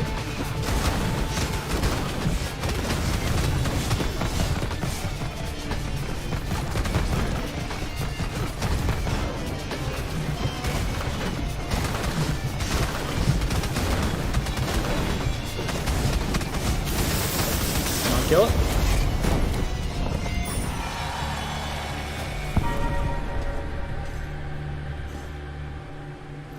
I love how it doesn't say issue or defeated after being knocked. Yeah, they know what they're doing. They know what they're doing. They'll give you the hints if you're paying attention. Which makes getting fooled by it feel all the worse. Which makes the trick all the better. Alright. We're going to get a damage boost. And then pop our head in so it gets cut off by whatever creatures come at me inside the tower. Because I know for a fact, a mage with this little health isn't making it to the next boss. I mean, maybe it will. Maybe it'll prove me wrong and show it that this diva is more than just fluff and flair. This diva knows what they're doing. Or it will show me this room. I'm glad they removed false from the boss's name. That spoils the surprise. Yes, that's actually another thing they brought up. Strong go chat. That's good. Example. Alright. I almost want to do Ranger as just a way to get to that boss. I think I will. I think a Disitude Ranger is actually the solution here, guys. I know there's at least one person in chat who's super excited to see a Ranger C-play. Also, for question of the day, hiding is fine as long as it's hinted at or something. Wouldn't like 100% hidden. So, yeah, it's... So, an example that I have... So, like, we were talking about at the beginning, like, if it's 100% hidden, then it's not actually a mechanic sort of thing. And this is kind of the theme. My whole argument is, what if it is hidden? What if it is, a mechanic that's, like, in the game, you're not naturally taught about it. You have to figure it out on your own. Like, that's what I mean. And the general design... Oh, I have to keep going up. Okay. There are games that do it. And I think they've shown that can be done without being a bad thing. But by God, do you have to be careful with it. But there are definitely games that have not taught certain systems. I think the main thing is, as long as the players know that what they're, like, they don't end up going and doing something negative because they don't understand the system. So, you know, as long as they know that the route they're going is positive, and not knowing it isn't going to, like, lead to death of destruction later on, I think it's fine. And I just realized I'm at minus 100 gold gain. That was completely pointless.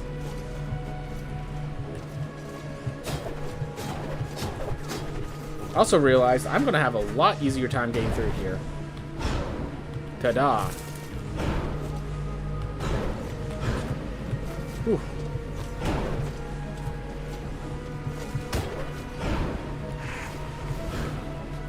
Is that the top? Nope, it is not. Thank goodness we're disattuned, crawling between those enemies.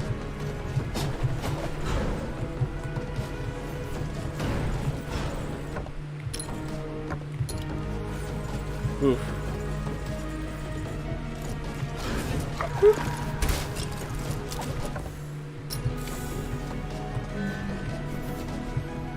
I feel like the standard is that most game mechanics are at least somewhat hidden. I mean, if it's not in the there are tutorials, of course. So not all game mechanics are hidden, but like I will definitely state that you'd be surprised how hidden some game mechanics are. Like how many things are in games that aren't told to the player. And it's like, it's just surprising when the more you think about it. Like how synergy systems work. Like obviously they can't explain every synergy, but you can at least tell them that synergy is a thing.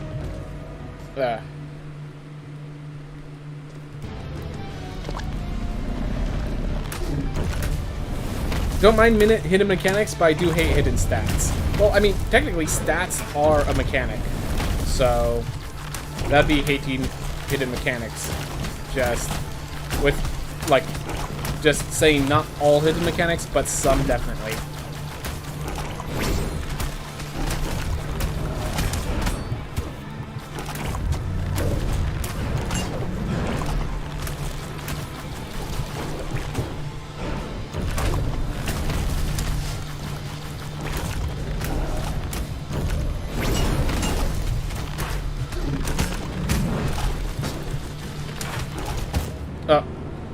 Wasn't ready for the pushback. In case you're wondering, I do not have much experience with Rangers.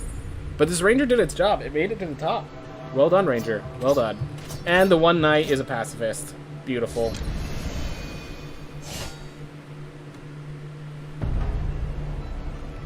Mario Kart is in stats that ruin game when playing with others. That's actually a perfect example, yes! So Mario Kart 7. So Mario Kart Wii, if you ever watch competitive Mario Kart Wii, and yes, that is actually a theme, everyone is Funky Kong.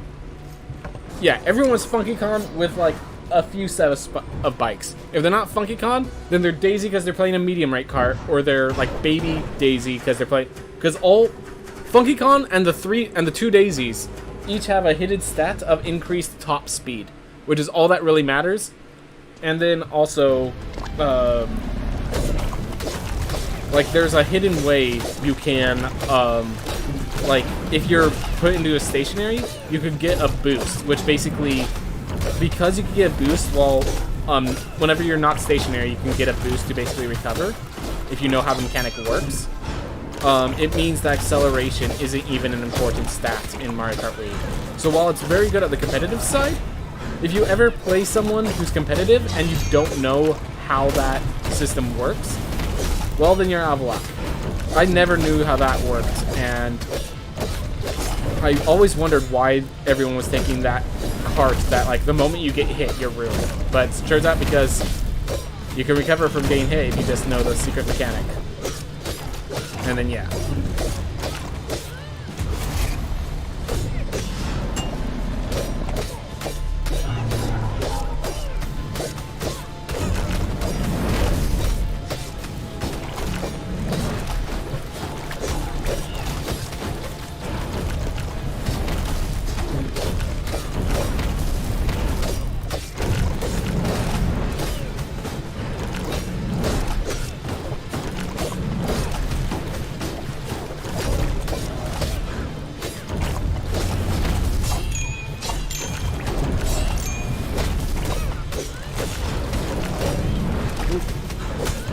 So yeah, so Mario Kart is actually a perfect example of hidden mechanics gone wrong.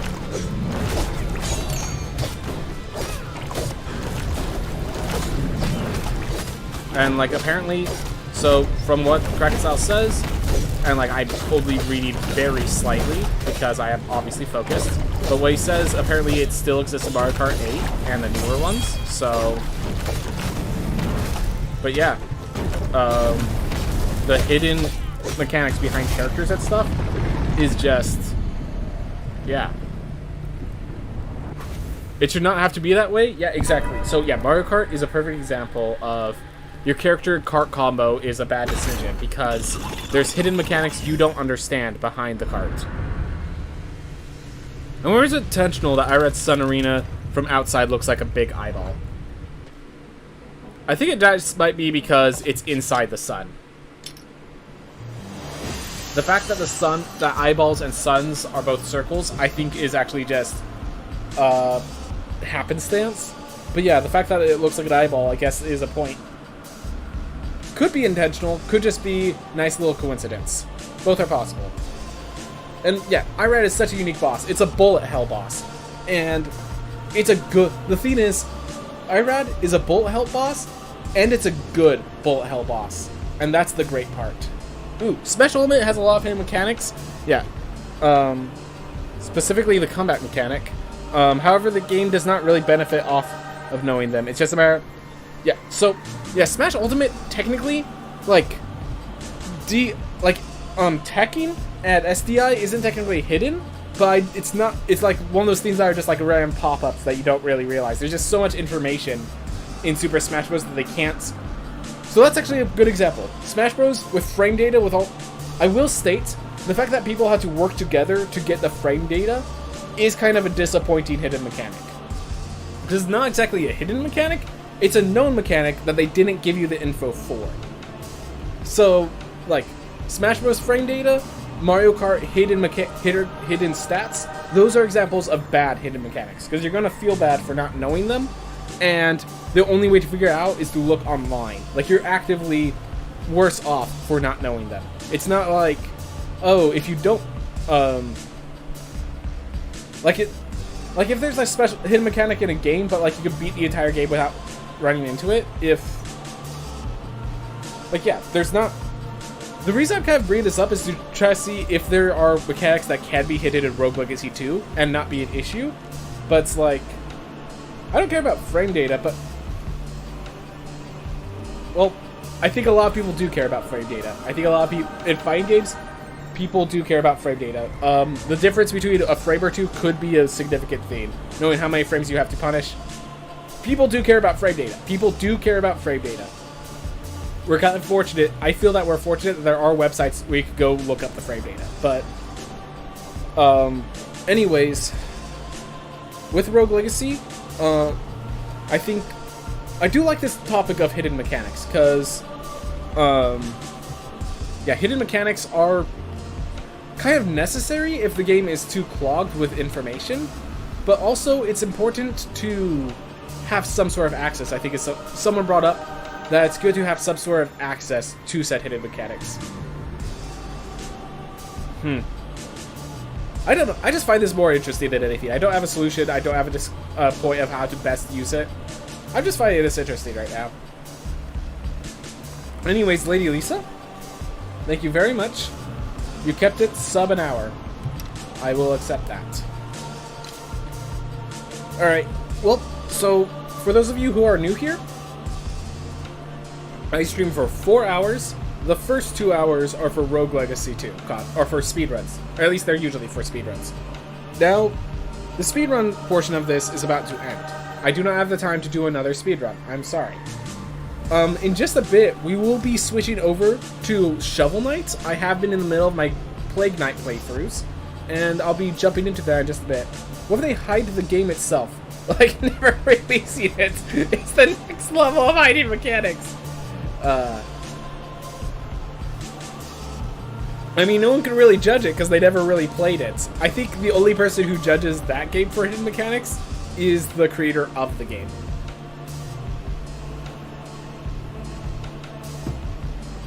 Anyways, I'm going to go get my water refilled, and once the water is refilled, we'll be switching over to Shovel Knight. If you guys were just here for the speedruns, thank you so much for watching. Have a wonderful day. If you want to keep staying, if you want to see some Plague Knights, I'll be back in just a bit. But until then, see y'all in a bit.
I am back. I'm just doing some setup in the background.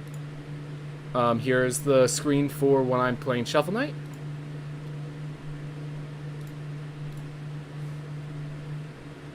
Let's let it load up. Alright. So unfortunately, anytime I move away from it, it freezes, but we need to change the name. Finishing. This is Shovel Knight.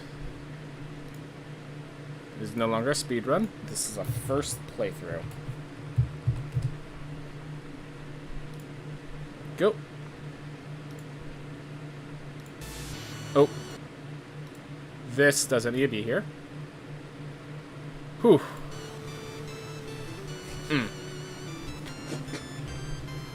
I think we'll do it all from inside here.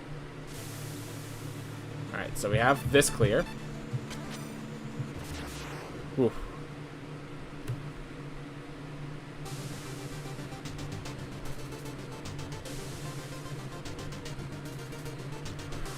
That was a very short breath, but I think it gets the point across. Alright. Hey everyone, welcome back to more Plague Nights. We still have the airship for the Repellent Knight, and we still have the rest of the area after that. But I actually want to really quickly buy the rest of the armors. Who has awakened me? Aid me! I still require a normal repentance fee for proper sanctification. Now, choose your Ichor wisely. So, I think I could just buy all of them. So, chemical coated cloak, the treasure trappings. So they made the magnetic treasure effect part of the cloak. Keep thy beak clean, O plagued one. Retrieve thou as further needed by blessings. Yep, and so there's cloak, treasure trappings, goo garments, bounce off walls. I feel like this was like a concept that they had, and they just realized it was too out of control for them to actually do. Alright, and then wardrobe, and so this one is the whole hold your formation theme, which is probably much more powerful with Plague Knights because of Plague Knight's heavier knockback. But of course, dandy duds. How can you do anything but dandy duds? Anything but dandy duds is a mistake. Surely. Alright. Wait. You just said that there was another... There's another song in here, it said. Alright. Yeah, the thing is, there's only so many... Alright, so there was that. I wonder if there's any other hidden walls.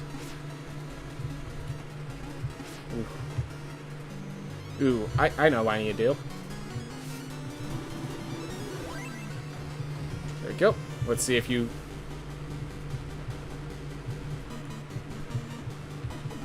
Alright.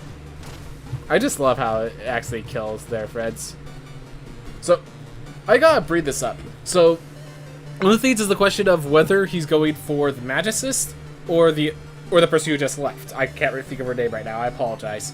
But the Magicist, here's one of the issues why I know Magicist is not the correct choice. She constantly wants to see him change. You know, one thing that really does it for me? Long hair. Maybe you could take down your head, let it all hang out. Another example she has is, I like really tall men, maybe you can make a potion for that. Like, Magicist has an ideal that isn't Plague Knight. And therefore, Plague Knight would make a mistake going with Magicist. Ooh. Hey Disney Unbound, we just started up Plague Knight. We were doing our speedruns, so we actually just started up Plague Knight. So you missed nothing on this side of things. So don't worry about that. Ooh, that's an idea for where it could be.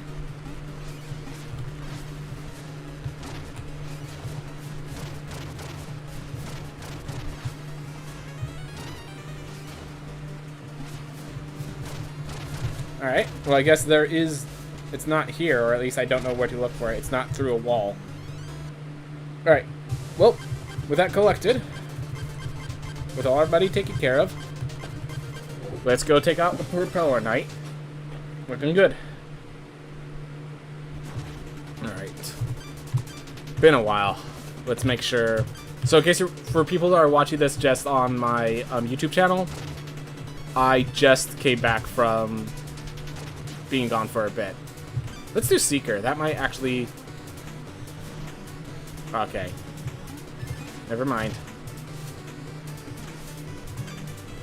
Just go. Ooh, I know what I can do. So, let's get back to my usual. Let's get back to my usual combination. And what I can do is there's one of these right here.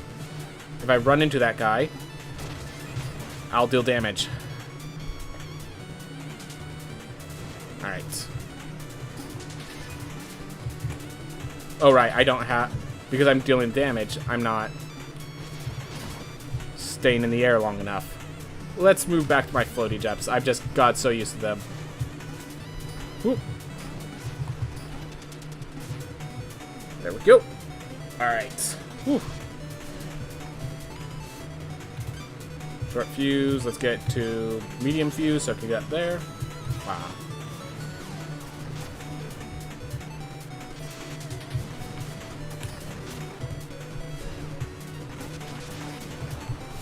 There we go. Nothing new here. Not really much reason to collect this gold, really, but it's fun. It's fun to 100% things. Oh, right. Forgot that's how that spell works. Where the enemies attack. Alright. Well, we took way more damage than we needed to. Alright. Wait for it to all come together. There we are. Maybe short fuse is short enough? Nope. Maybe I actually just lob it with a long fuse. Alright. Actually... There we are. Sorry, I just like to make sure it's very precise. Today I started with a new Minecraft world. Oh. Interesting. Yeah, I unfortunately do not play Minecraft, so I cannot, like, share with the knowledge, but I know Minecraft's a beloved game for good reason, so I hope you enjoy your new world, man. Alright, we'll use smokescreen to approach that one guy, and we'll have our defaults ready to take him out.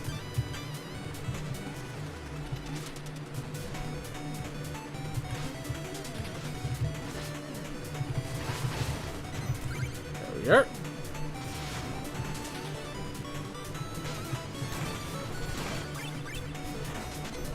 Here. Got it. I'm gonna get this potion back, since whether I meant to or not, I solved the issue. Just not the way I expected to. Hey, hey, those guys that launch you around. Alright. I feel like that has to be a secret of some sort.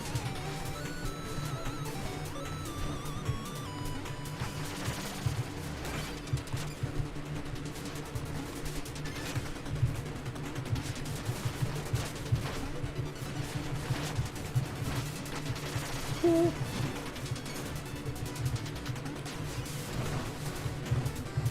we go. Let's gain my gold. My recompense. I definitely pronounced that wrong. Recompense. Pronounce it wrong again, I think. Oh well. We're just gonna move on. I have poor pronunciation. This is kind of known. Alright. Ooh.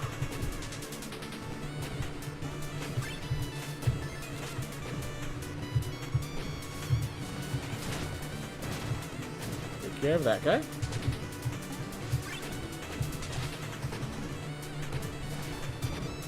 Alright, have the launch ready. Should I need it? Well, that wasn't me using the launch. That was me just getting my head blown off. by foolishness.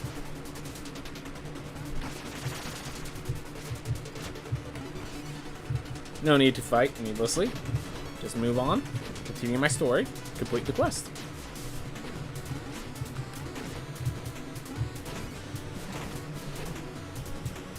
Probably missing a few secrets there.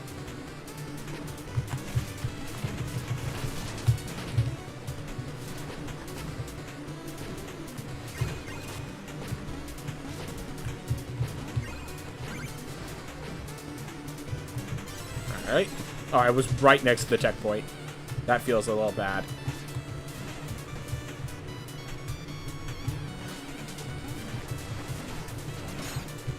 Oh, gotta be careful.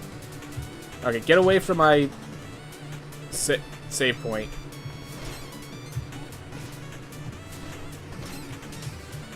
Because I really don't want to lose that.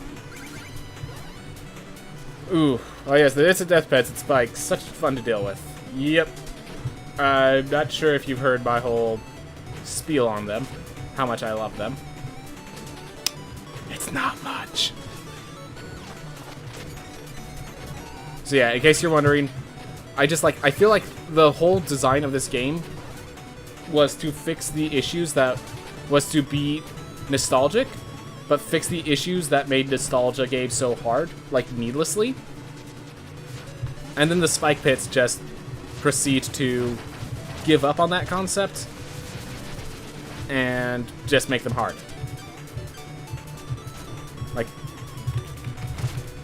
I had no idea that's how that worked. Alright. Use that to get there. Drink up this potion. And get out of this section.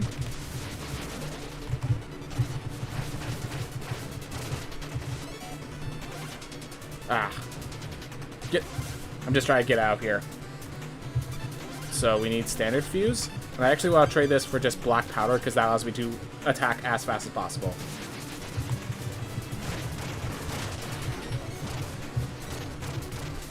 Ugh.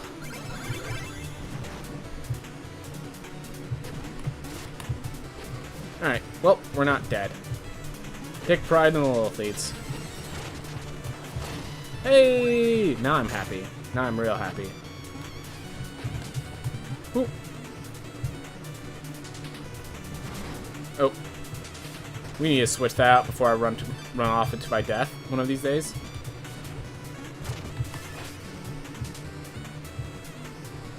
Alright. I wonder how I can get there. Maybe through here? Ah. Nope, did not pause that. Maybe this actually uses the speed tincture. Hey! It worked. Not sure if that was how it's intended to work, but it worked. We can actually go through this side, because why not? Not sure if that makes it easier on me or harder on me. I have a feeling that doing this backwards will be the death of me. But the fact that I can means I must.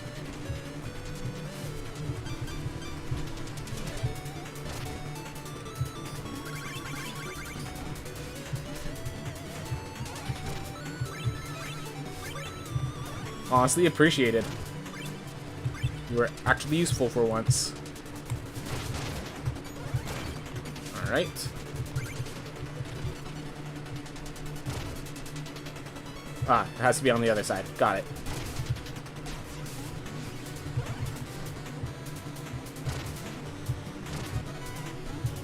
Don't you dare blow. Alright. Let's see how this side fares. Oh! Hey! How's it going? Came Wolf from an Alchemist? I wasn't born yesterday, chum. Maybe we could borrow if you had some relics. Fix. If you really have no relics, we could do cash, but won't be cheap. You still in? Alright. So that's the thing. So I didn't find the relic, so therefore, it uses this. Alright. Well, that's okay. I have enough money. Attack in succession with quick staff swipes.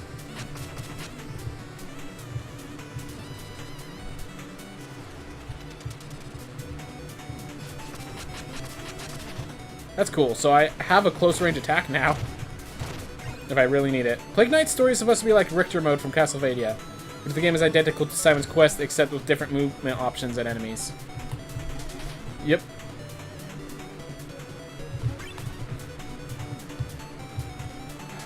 The timing just seems to always be off there.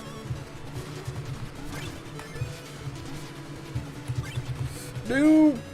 Alright.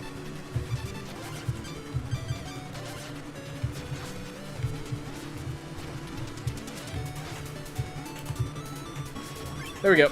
Did it backwards, and it still worked anyways. Definitely made it tough, but... Go.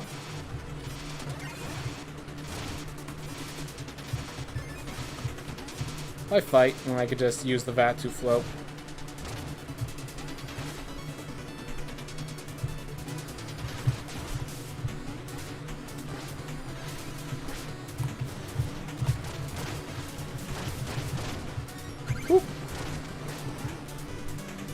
Six save. Yeah, you passed the relic item earlier. It was just before the section with cannonballs hid by the walls.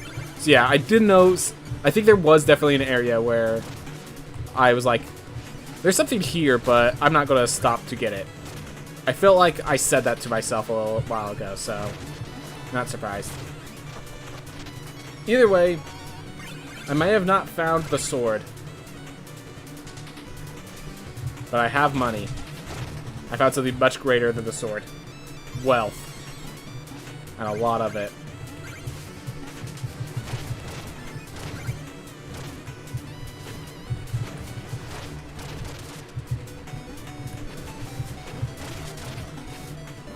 Come on, get out. Just stop running into me. That could be a... Let's start with that.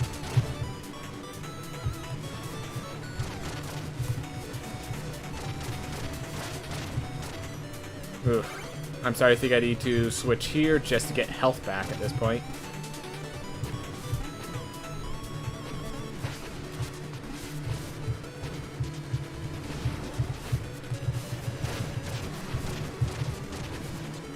Alright. I mean, I really don't need gold at this point anyways. I'm just kind of collecting it because I can.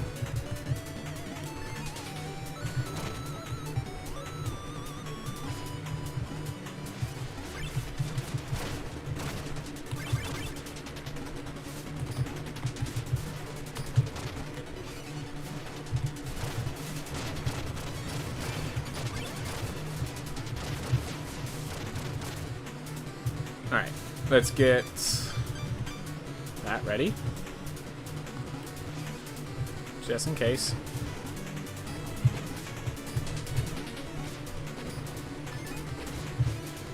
There we are. Money answers just about every problem. Yep.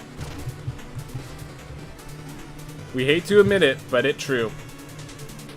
This works in both game and real life, teaching important life lessons.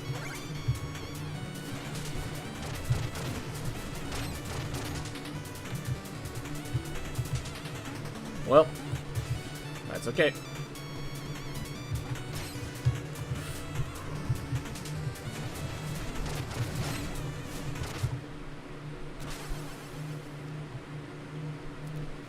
Thank you, launch.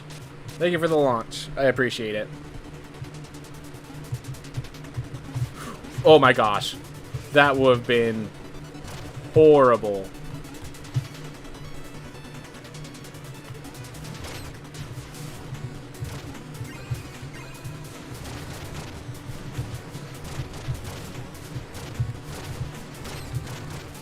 Alright. Keep missing that positioning right there. Yeah, at least it's not that far back. No, it's not. It's just very much not a fun one. Definitely appreciate the short distance of it, but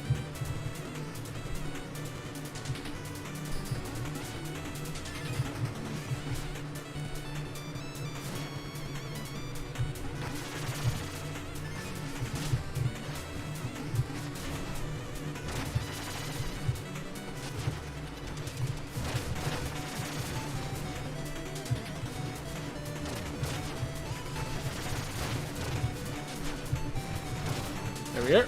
Because I know 0% chance there was a treasure chest here. 0% chance. Might have, if it was a treasure chest, it was something else of value, so. Ooh.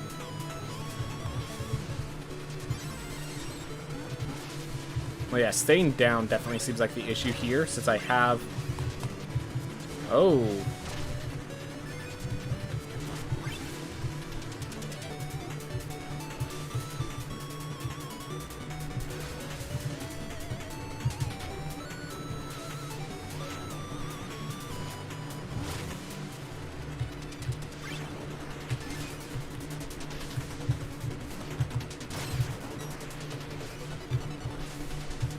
Alright, let's do that, just for safety. Nope. Can I actually stay in the room?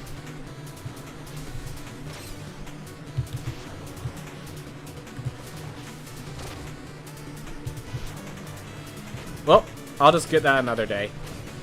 I know I don't have all of them, so might as well just let it come when it comes. Alright. Well, here's our meat. And are we already at the boss fight?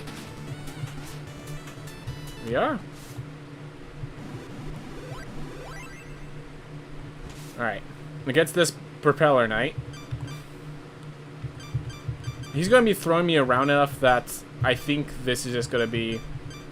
It's going to be stronger just to have, like, range or something. The smoke screen's not going to work too well because they're not going to let me stand there. Alright. Did you know Resident Evil 4 is the most ported game, but Skyrim The Elder Scrolls might be taking over with its 10th anniversary? Ah, interesting, interesting. They let airheads have airships? Come on here, I need to borrow something. How pedestrian. I was expecting the grand entrance. Substance over style. Always with you scientists. So, I heard the most delicious rumor. You envy my suave, daring nature. Do you? Get in line. Don't flatter yourself, Flyboy. Your essence is the tedious part of my plan. My essence can't be taken from me, but if you ask nicely, I consider give you flying lessons. Of course, my pernicious pupil, I'll have to charge. I mean, I have money. If we wanted to solve it that way, I actually have no complaints.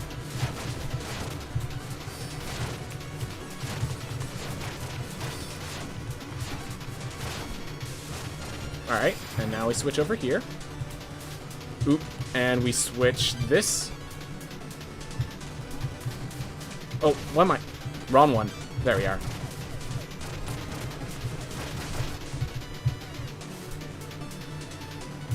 We can actually stick with that.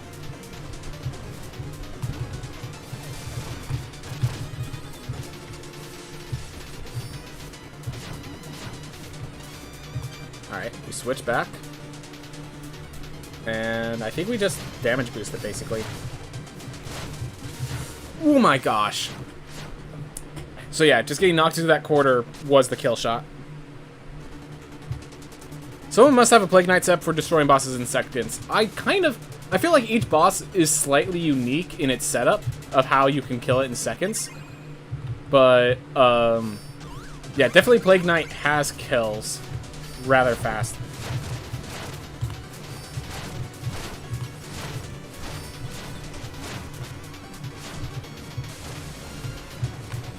Ah, come on. Alright. Let's see, we want to switch to this guy this time. And is there anyone here? This guy.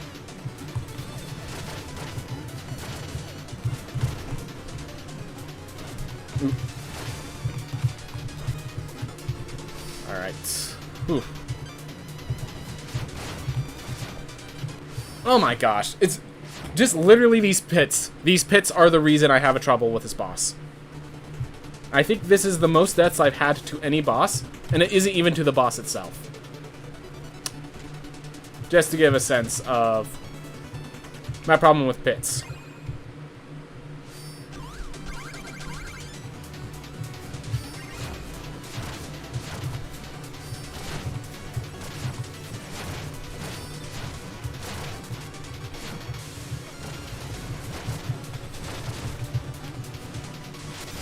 Alright. And we get back to this. And I think I'm going to just have this ready, because this has been... dying has been our issue more than anything else.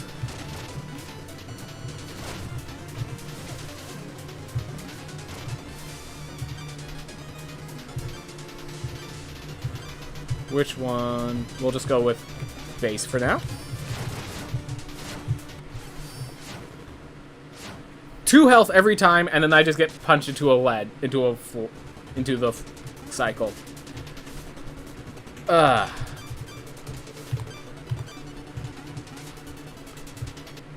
mean, you've seen the Plague Knight speedrun.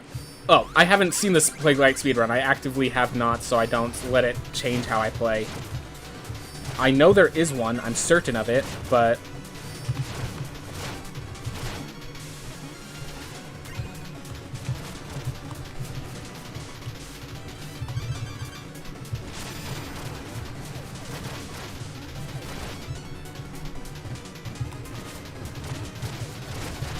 Hey, look, they didn't destroy the ground. I wonder how well I'll do this time.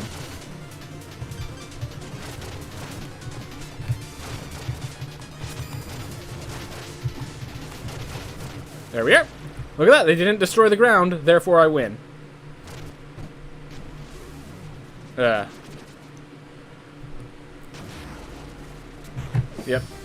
Not surprised that there is a way to just kill these guys really quickly. But, yeah, I just, like... Those pits, man. I have problems with these pits. Also, I should note, I feel like they give you more coins than are needed. Despite Propeller Knight's crude courtship rituals, I admit his vessel is romantic. A fine save for wooing a fair man. By the way, I noticed Mona left a health potion among her notes. Surely it was meant for you. Take it.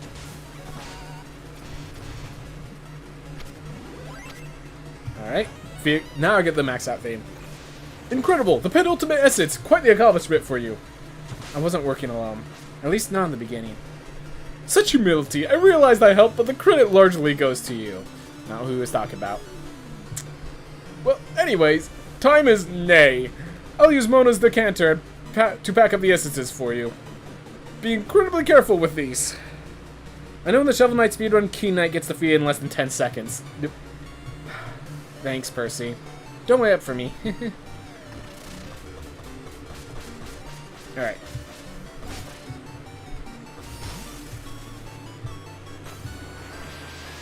So now... I have the penultimate concoction.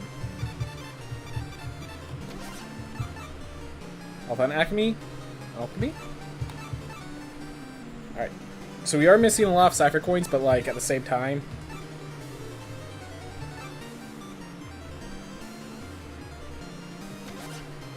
Alright.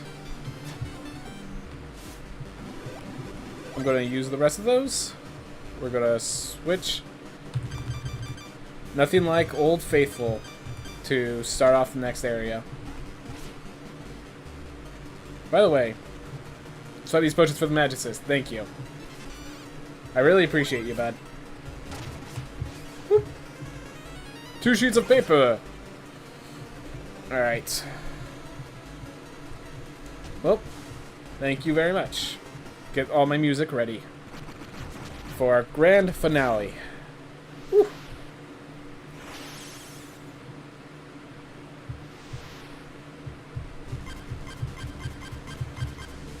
Tower of Fate entrance. You know what? I think for the YouTube video, I'm gonna have the Tower of Fate to just be one long episode. So this one might be a little. This episode right here will probably be a little short, but we'll make sure we end with the entirety of Tower of Fate. So, for those of you on YouTube, thank you so much for watching. I hope you all have a wonderful day. And for those of you on Twitch, don't you worry, that is just me cutting it out so I could actually do this on YouTube.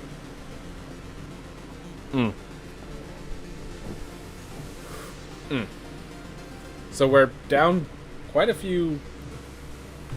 Let's see. So there are still songs in here, that's good to know. But we have everything, so not really worried about that.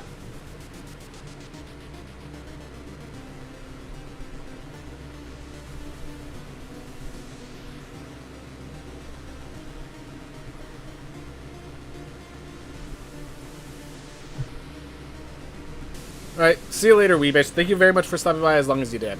I do appreciate it. Alright. Hey everyone. Welcome back to Plague Night. And with a finale, the Tower of Fate. I'm sure there's like 3 stages. Time for research. I wonder how the boss rush works with, oh my gosh, that would have been a very unfortunate start. Take left at the beginning, there should be a hidden area. I appreciate it. You know what? Fine, let's go for it.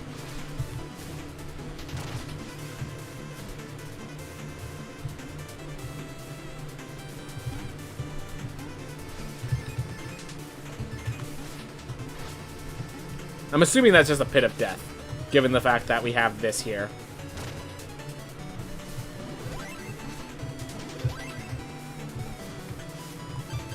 We're gonna keep you around.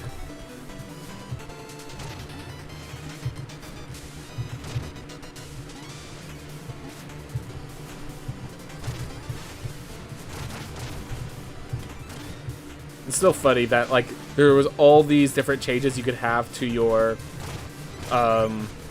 potions. At the end of the day, it's the starting potions that are consistent enough to justify the play. Alright.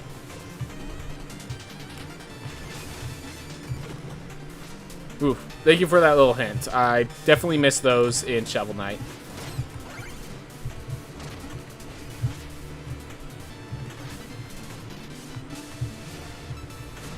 Don't worry, I'm not leaving without grabbing that beautiful coin, but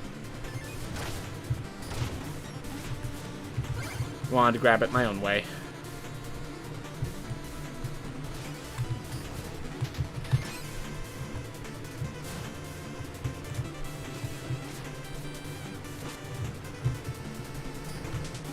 Ooh. Alright, let's kill these rats.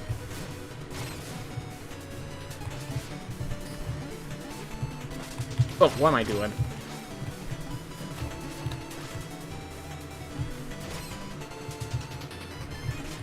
Ooh.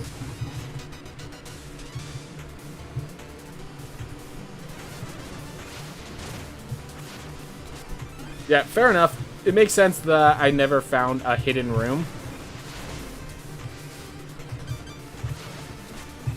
Ah.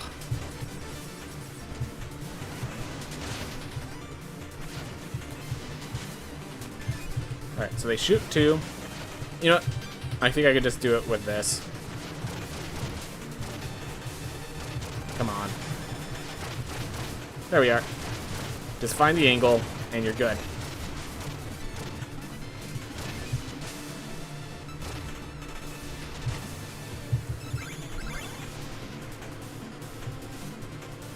Yo. You get annoyed because when I try to get up to areas, I sometimes blow you up. Is that what this is about?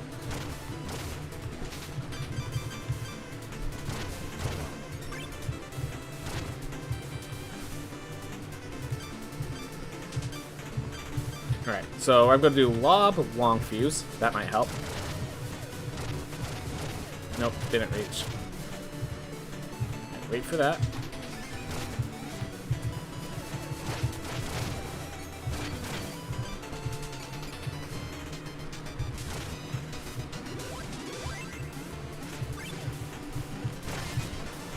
Ooh, I could use that. I appreciate it.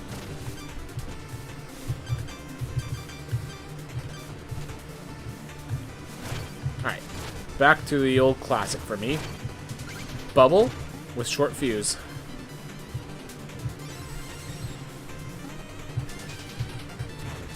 And of course, ooh, I think this is where this comes in handy.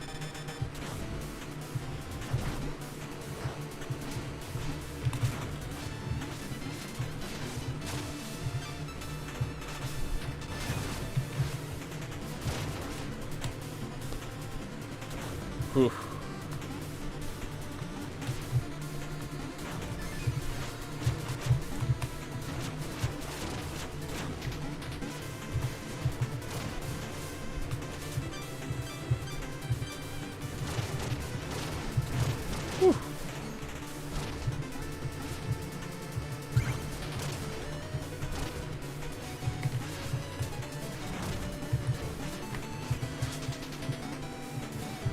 Ooh, ooh, ooh, ooh.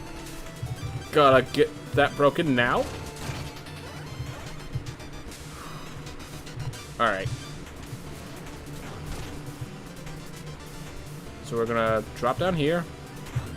Move to the right as we need it. There we are. I mean, if Shovel Knight could get through these, Plague Knight can get through these. Right?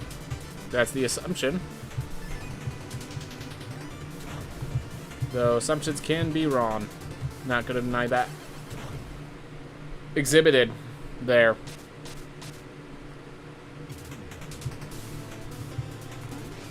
Woo.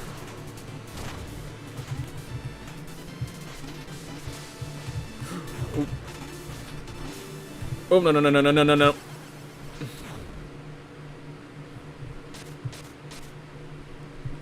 It's a good thing I don't need money for anything. Is there a new Plague Knight run the other day?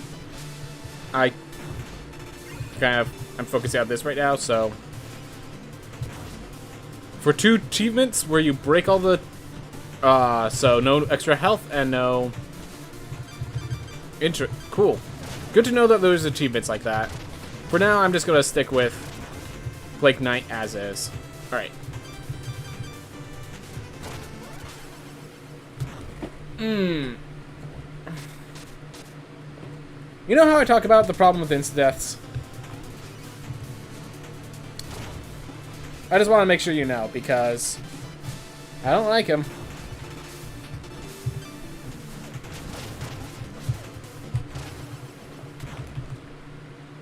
Make one mistake and you lose. Like, imagine if my money actually mattered. Like, the only reason this isn't as infuriating is because I've already bought everything.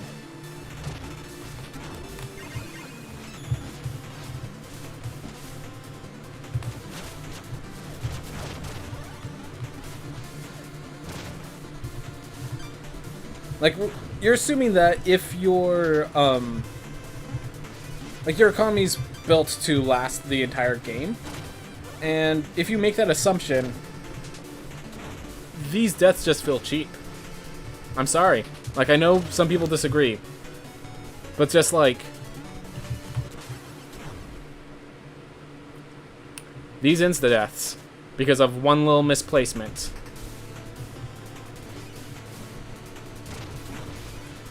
It's like, when I think about Shovel Knight and these games, I think of it as the old style, you know, Mega Man games with the cheap effects removed.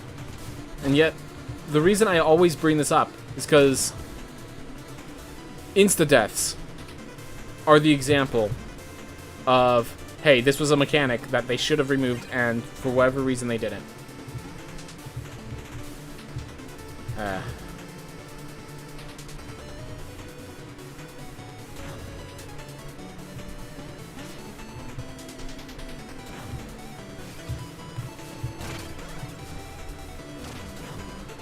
Whatever. Still not as bad as... Yeah, definitely. Plague Knight is not as bad as Shovel Knight on the grounds that he has a lot more mobility options to avoid the pits. No death to bottomless pits. Alright. Let's see. Can I just go long fuse and get that guy? Probably. Make it easy on myself.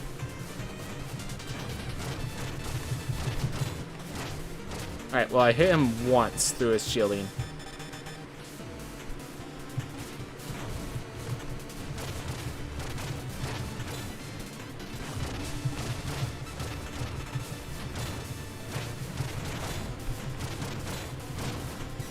Alright.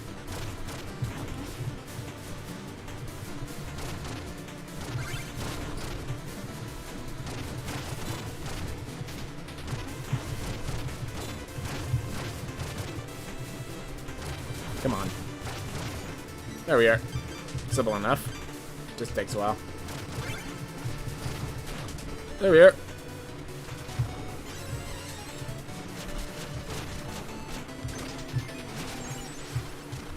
Well, at least that was right next to the checkpoint, but...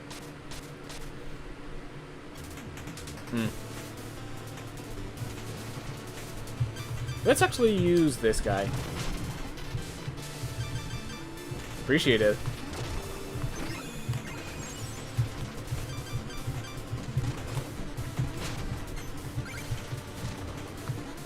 I do find it funny that the last item they give you, the last spell they give you, is literally just a basic melee attack. Seems like it deals decent damage, though.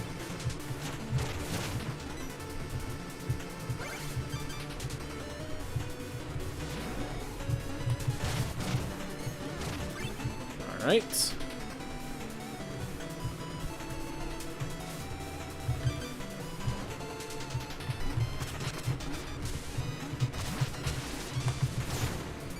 There we are. Whew. Alright. That's a good part. Oh. Ooh, these range guys are going to be much more threatening since I don't have any projectile kills. Alright.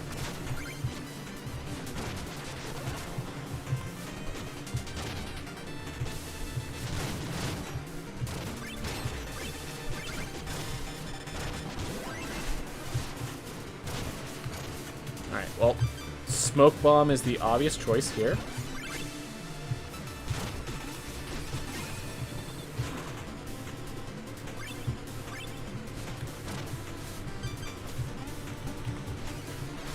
Just playing it extra safe. Oop.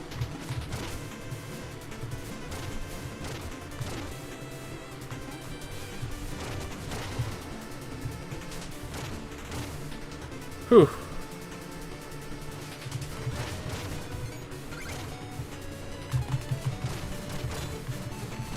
The thing is, there's different knights depending on their color, so you can't tell which version of the knight this is.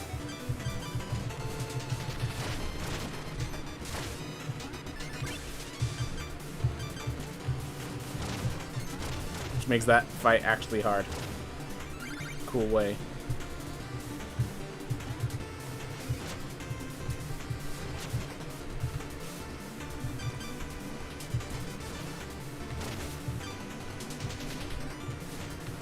Nope.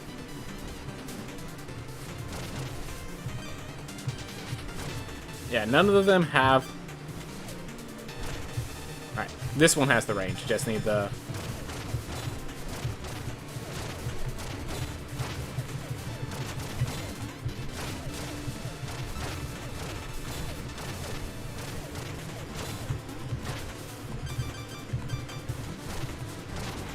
There we go. And let's get this Fisho Bomb. Woo!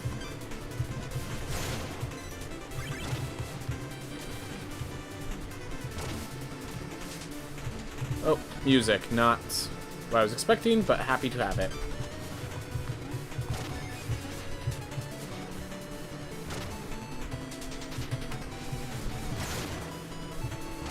Go.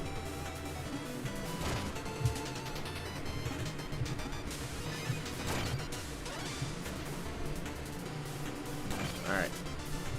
Let's... So the thing is, it's cool that you have to keep switching between them, like, as a inventor, but it's also kind of...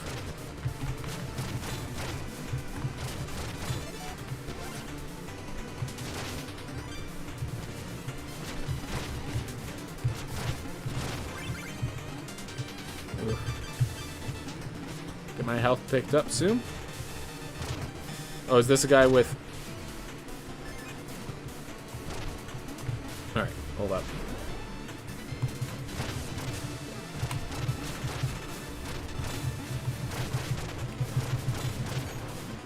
There we go. We are at full health now, so I could switch over to the fish.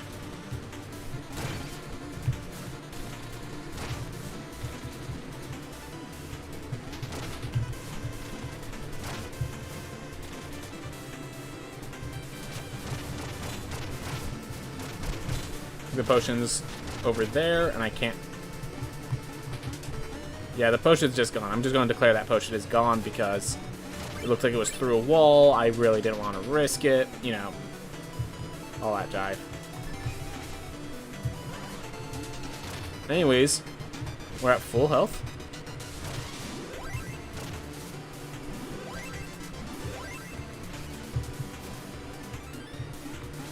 So that potion just, that coin's just floating in the air.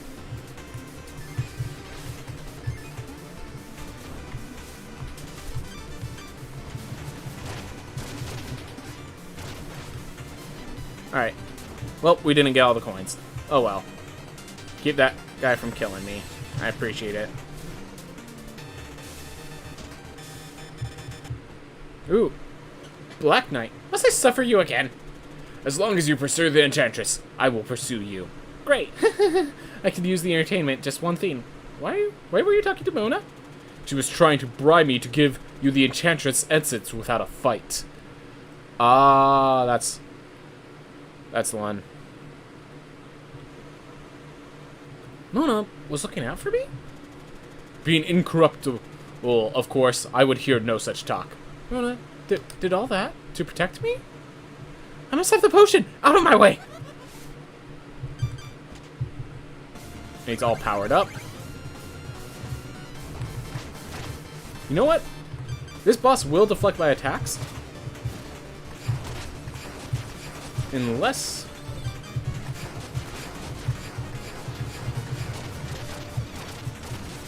Nope, this is another one of those bosses where the base set is the strongest. Until now.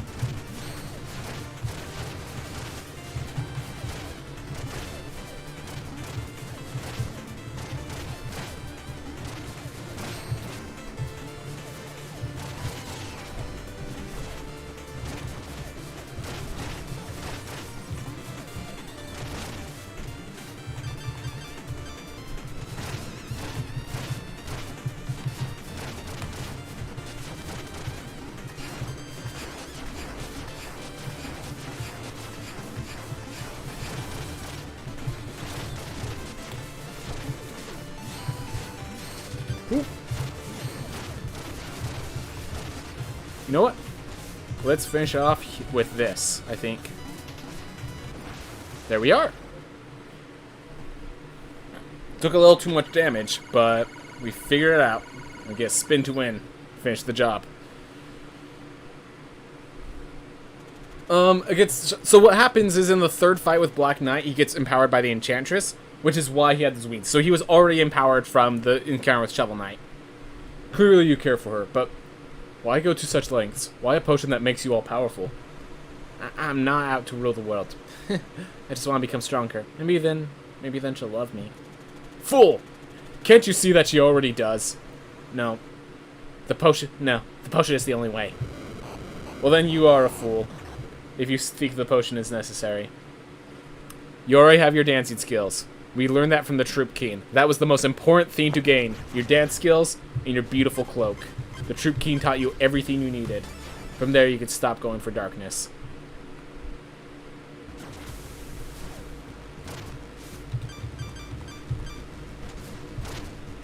Alright.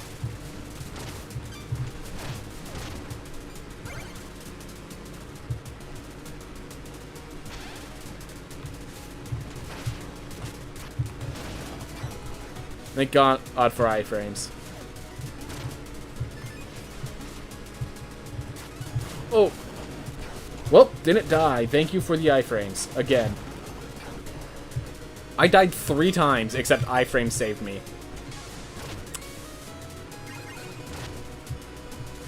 Well, okay. I should have died 3 times.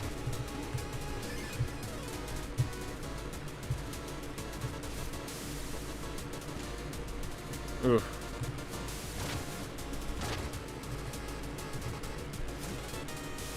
Oh.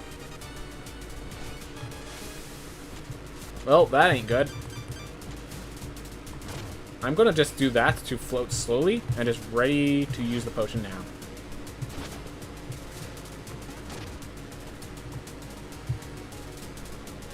I think I just killed myself. Unless I can do that to... Oh, okay, cool.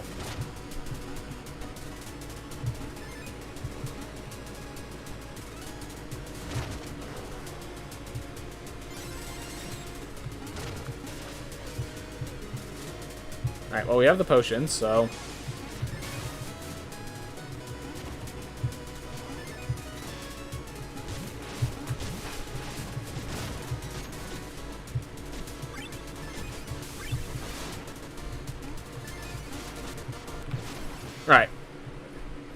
that was my mistake. Oh well. We got the coins I wanted.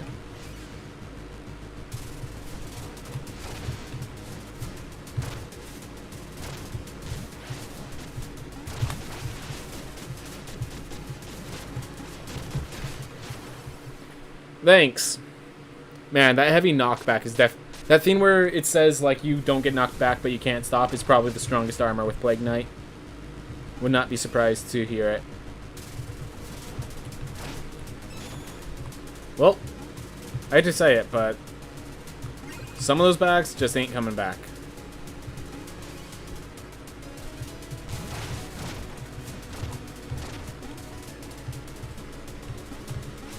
Unless...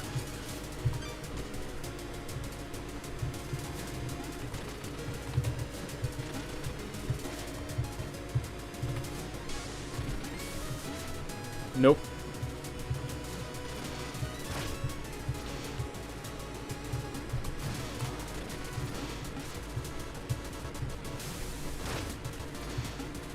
Alright.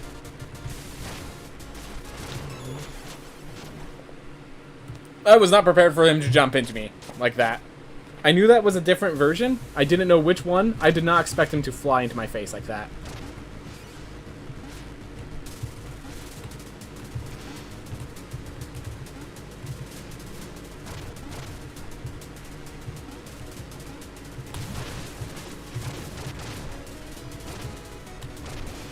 Oof. Alright.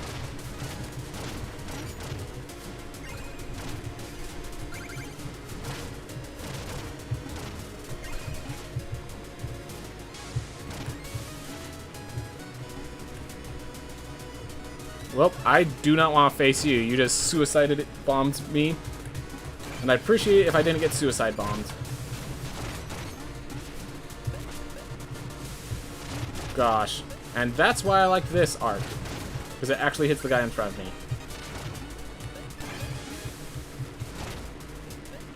me. I had a feeling that was going to happen, and I just didn't switch my positions yet. But yeah. Like, I get it to be a platformer, pits of death need to be deadly, but it's just like, when the pits of death are the one trap that gets me, it doesn't feel like I got it feels like I got scammed, you know?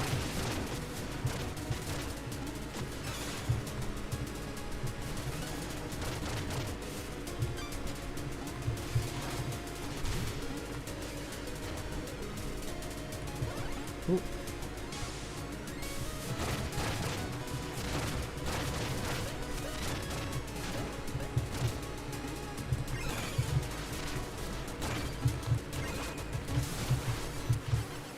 Okay. Okay.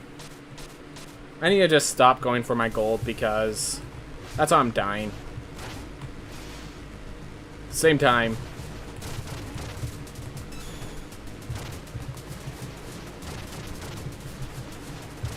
Alright.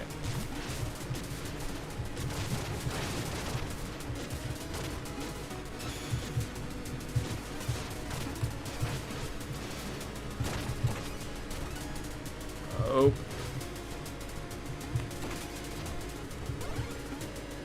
Go. I do want to get some of these. I won't grab that one to the right because that's just gonna get me killed again. I say while thinking about how I can reach that one to the right.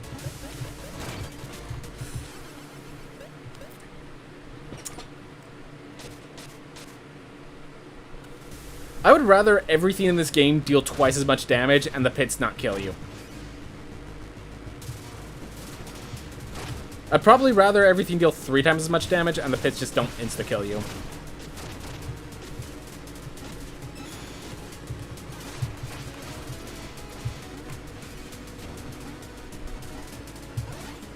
Oof.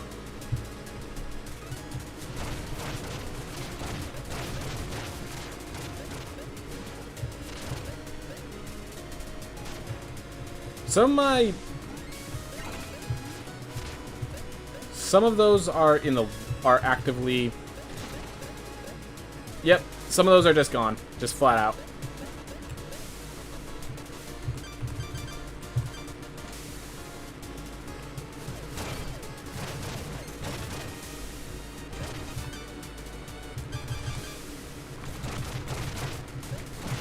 Whew. Do I have to worry about that one on the right now? Yeah.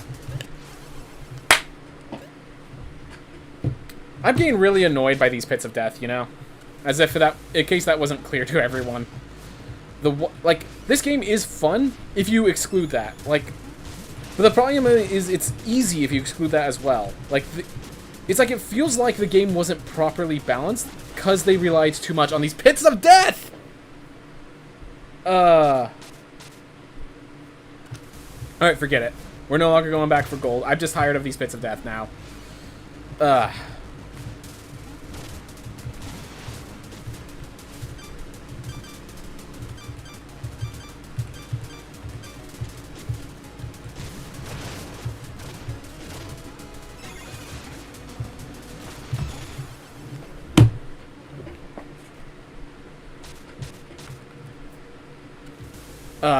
This is getting frustrating in case you haven't noticed. I want to beat this game. And like, this is less annoying than Shovel Knight, which just shows you that like I was getting annoyed with the pits of Shovel Knight. That, however, so this character has more control over themselves, but then they just get knocked back into oblivion.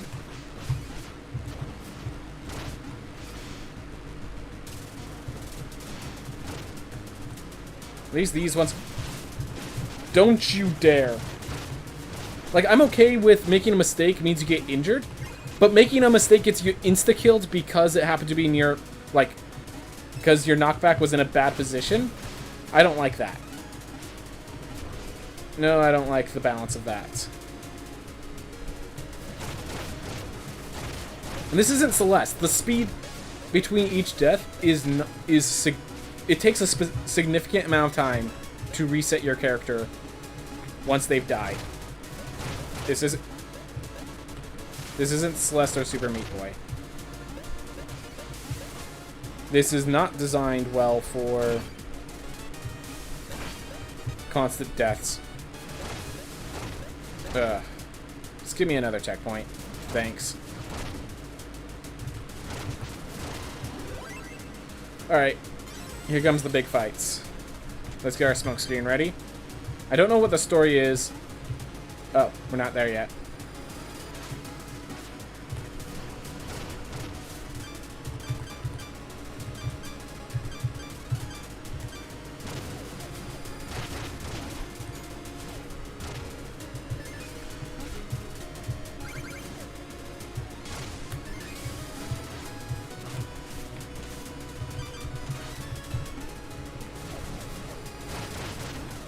Alright. Whew.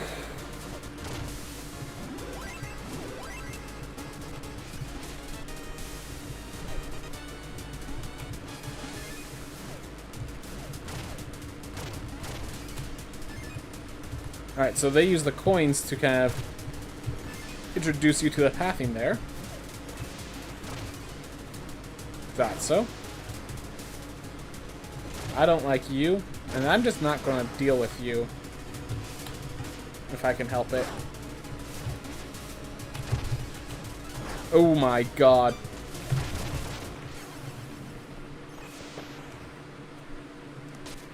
Well, we're in this room. This room was the one that got me infuriated with Shovel Knight. Appreciated.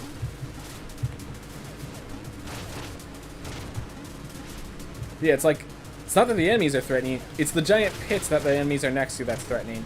The enemies just knock you into them.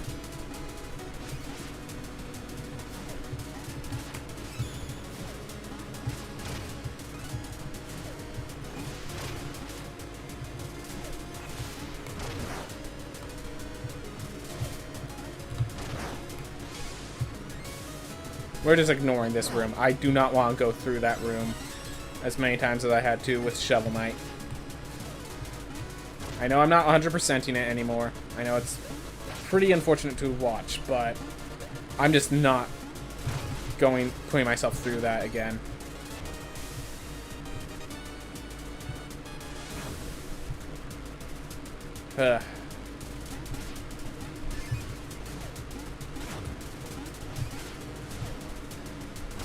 Did not make it in time. Oh well.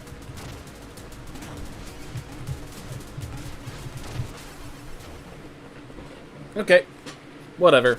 That one was me in mispositioning several times in a row. I will accept that failure.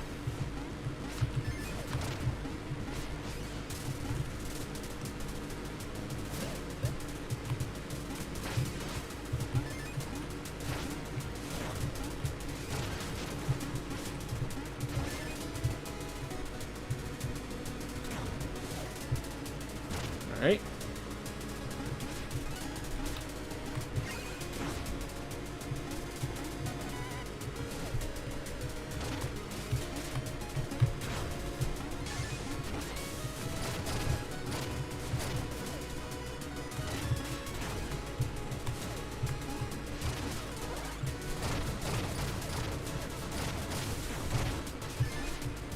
I'm going to get attacked from above because I don't see the enemies coming. I can tell you that 100%. That's what happened last time when I was playing Shovel Knight.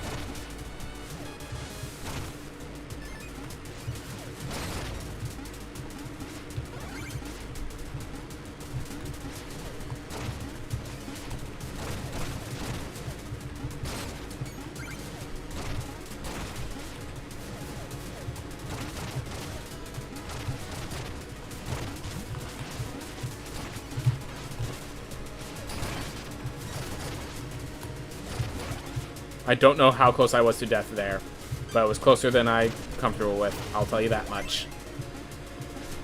Whew.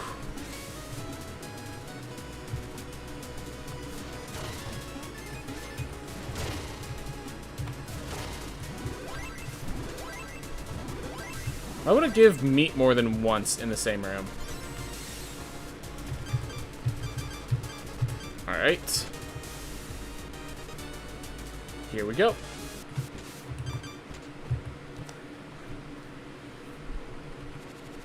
Oh, look who's shown up to our little soiree. I wonder if Shovel Knight's going to be here. You're late on your membership dues, Alchemist. And now the time has come for... Oh. Shovel Knight? You let him here too? What madness is this? Well, deal with him soon. But first, I want to know why Plague Knight is showing his mask around here. Yes, you've stolen all of my essence. You maniac! All I have left is my wits! Unlike wits, King Knight, you actually have some essence. It's merely weakened. We were strong as a team, but you just care for you. For shame. Might makes right. Isn't that the Order's motto? I just took some initiative. We'll never stand for this. You're gonna pay for what you've done, Plague Knight! That's the salt. Alright. Against this guy, I think I used this setup.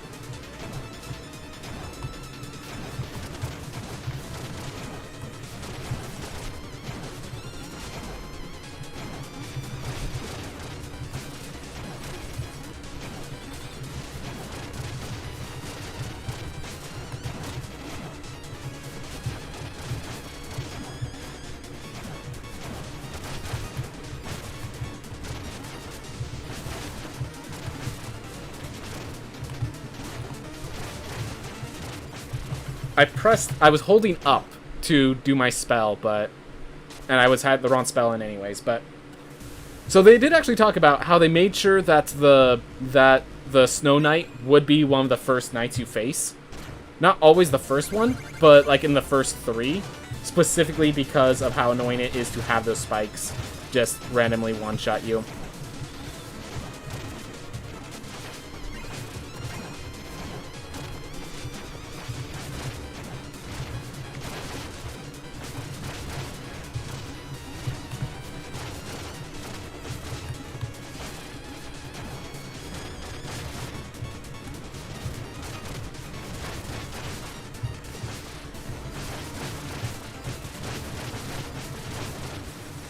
Go. I'm gonna see if I can use this in time with the next fight.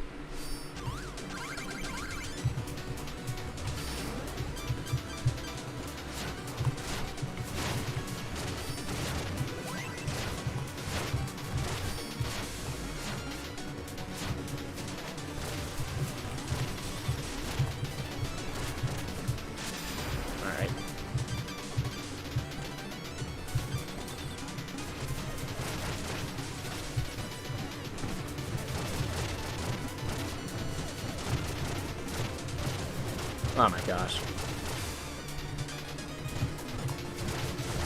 Why is he getting knocked into me when I do that? That's one of the weirdest things.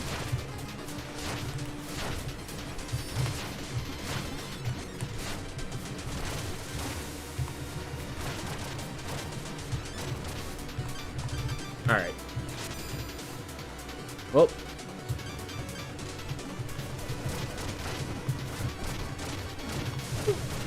Come on.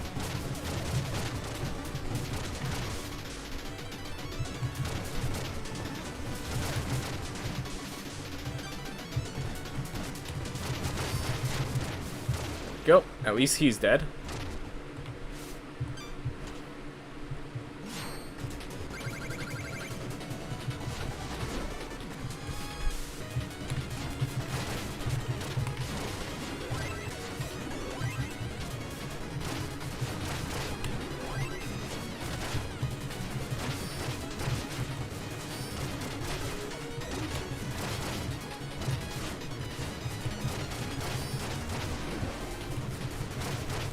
There we are. Simple enough. Yeah, at least there's no more pits in this room, which means from this point on, despite being a huge boss rush, I think this is actually the safest room in this entire area so far. I say that with actual belief.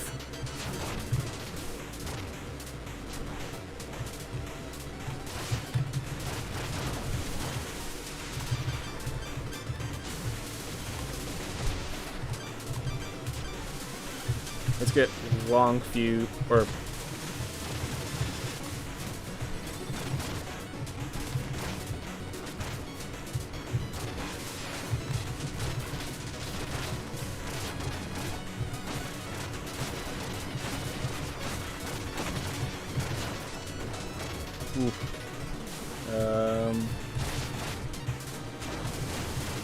Okay, that doesn't count, so we use that, and we get ready to drink up when the time comes.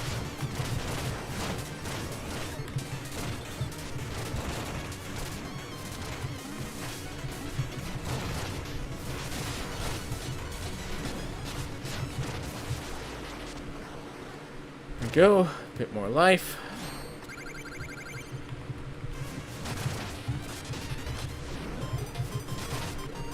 I can literally just stay in this corner and take care of this first phase, probably just by using the corner and damage boosting.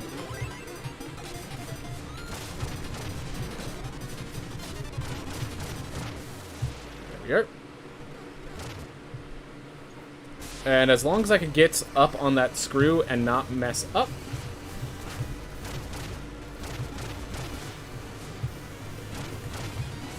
Alright, right there.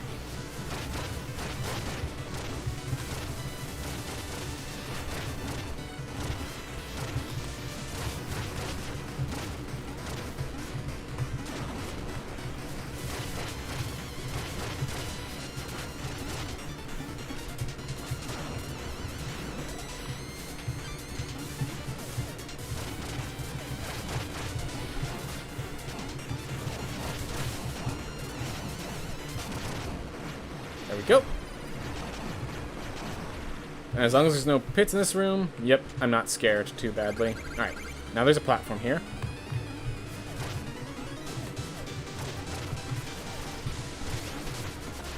And then yet he throws it back.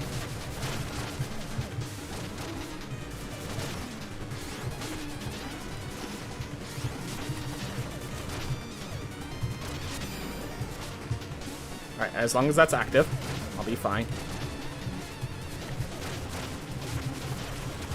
The fact, yeah.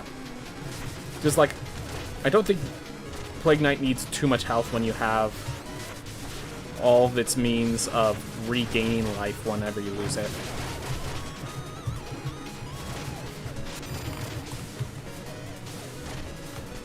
Alright, switch it over. And right as I switch it over, I need it back. There we are. Let me get a... I wonder if that lets us keep the drink. Alright, this one... I think we just use the base.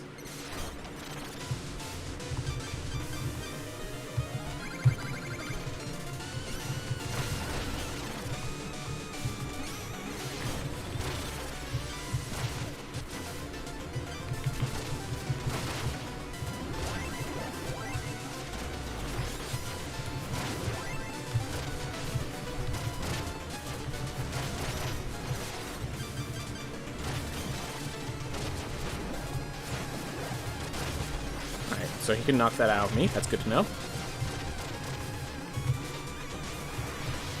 Alright. So that doesn't...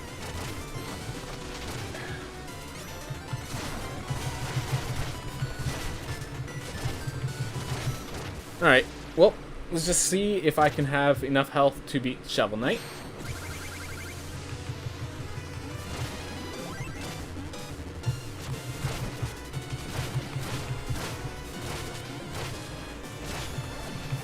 Alright, fair enough, fair enough.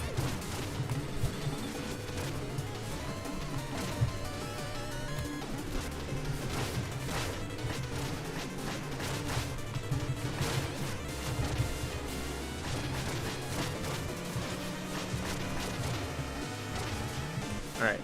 I think, yeah, that's right. I used this and the base. Oh.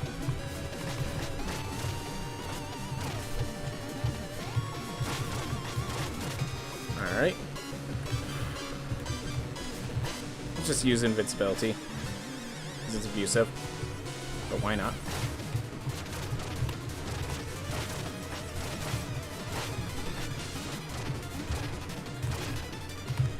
Oh, I have none of the specials right now.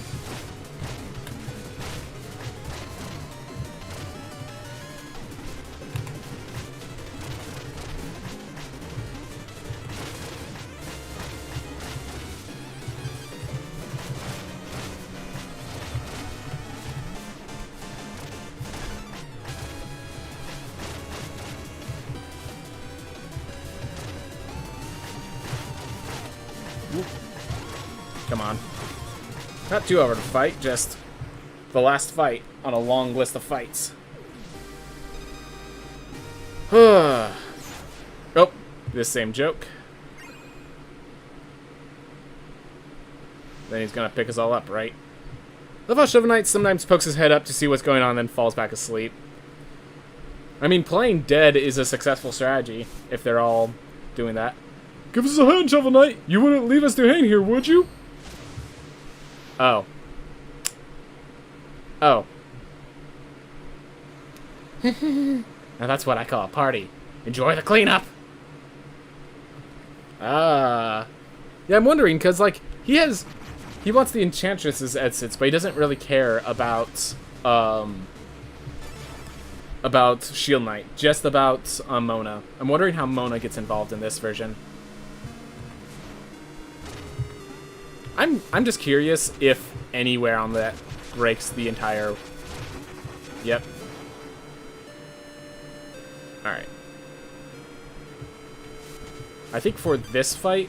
So this is the first phase where the ground comes at you. I think for this phase, it's probably just best for me to have...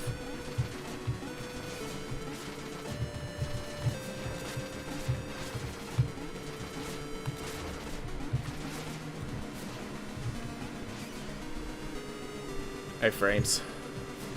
Alright.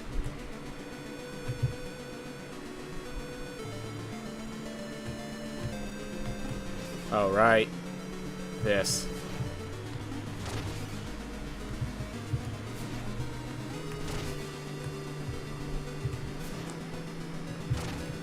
Whew.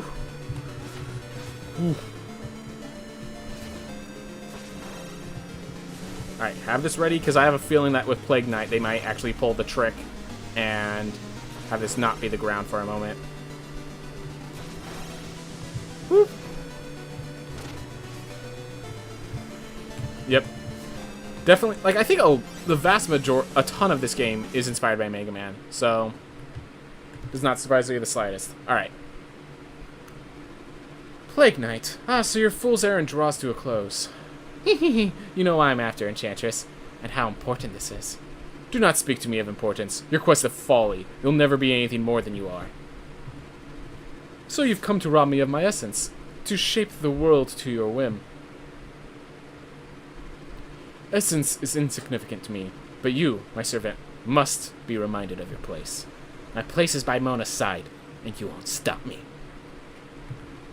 If you insist on dancing with death, then I shall take the lead. I almost want to get, like, start actually dancing. Like, I feel like that's going to get me killed, but it would be fantastic if I just started holding down to, you know, dance. Dance with death. Alright.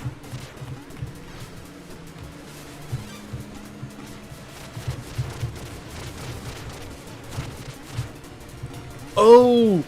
Here the problem is that my own attacks can destroy the floor. I see.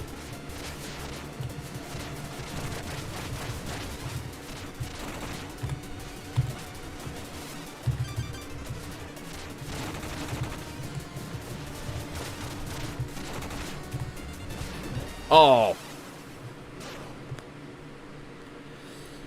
Alright, well, we just have this phase. I'm okay with this. I am okay with this.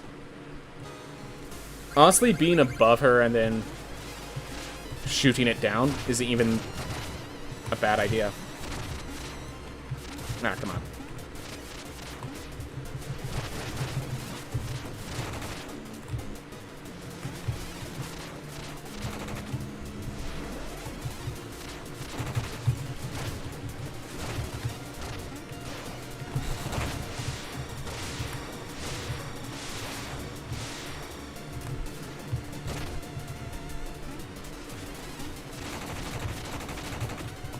I'd actually rather wait for her to get up than roll myself.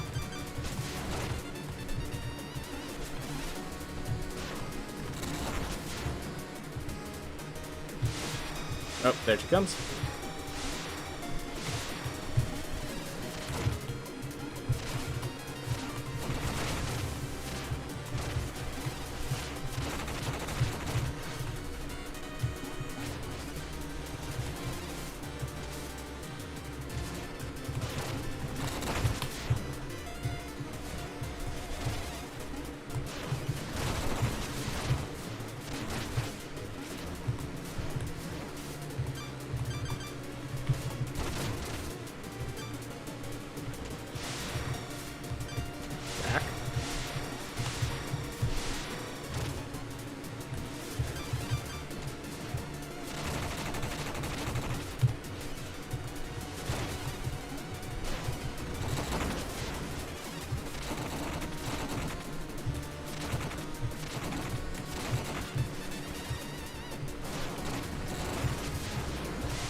We're going to stop trying to heal, and we're just going to focus, fire.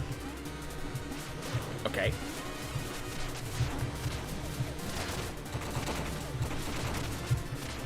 Oh my gosh. Fell through the pit at the end. So yeah, the pit of death on this stage makes sense because it actually, like, keeping it from falling apart is, like, part of this fight. But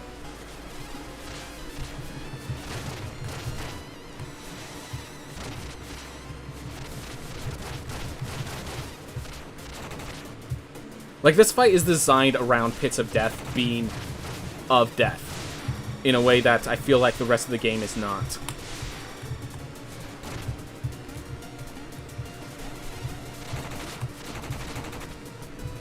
Alright.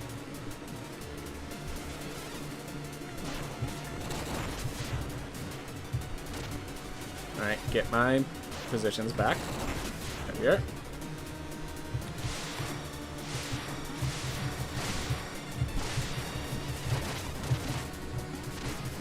Alright.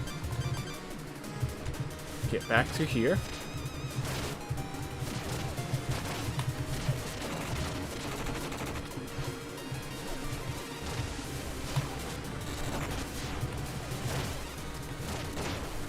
Whew. Give me my money. Killing you would be a waste of my energy, and of a powerful alchemist. I'll make use of you yet, Plague Knights. Why am I doing this voice? Take what you will. Make your potion. But what you truly desire will always elude you. Alright, because I was going to say, the fight with the Enchantress is really Shovel Knight's fight.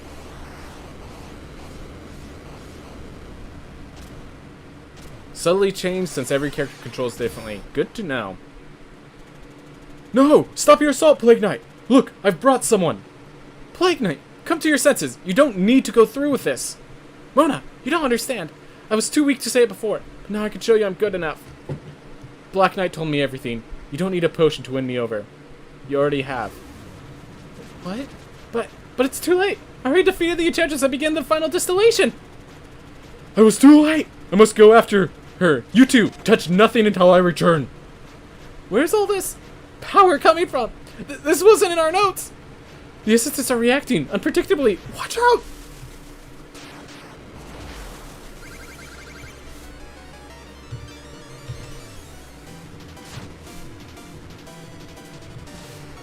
I am gonna use these real fast.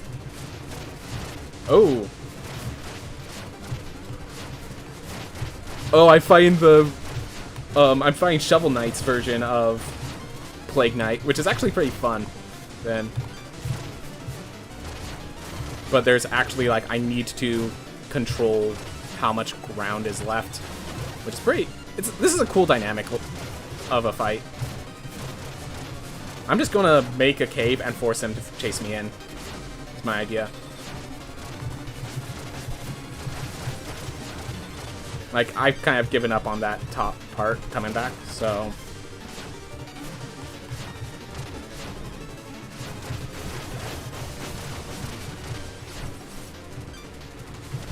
Unless I do that.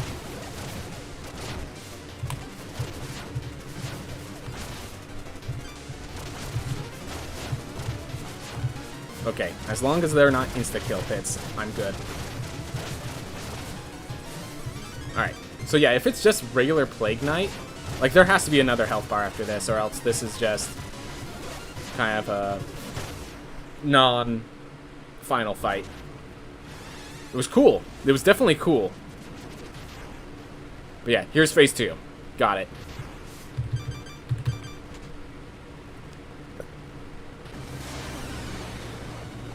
Ooh, that's a cool looking one. Get myself some long, high shots. Oh, it fully healed me. Okay. Well then...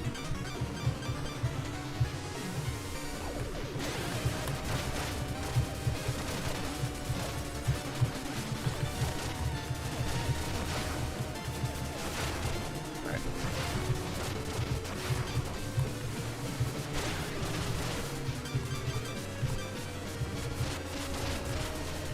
Don't hurt Mona! Alright.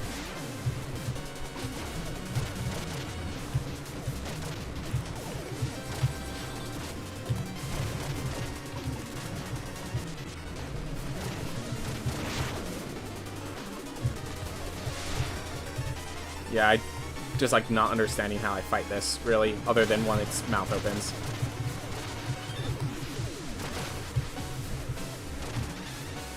Oh, probably my base lob is lined up for that. Or not. Alright.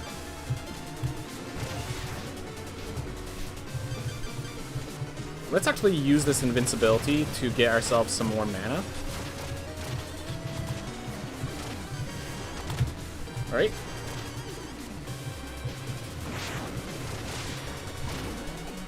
Use that.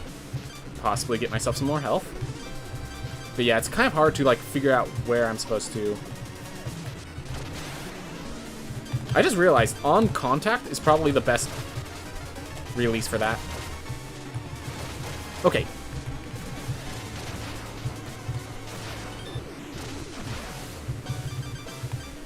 Okay. Back to the original.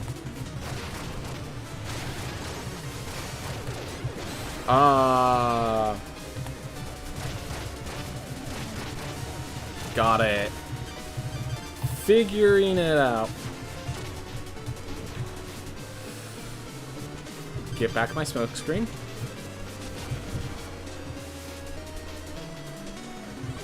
Come on, get a burst.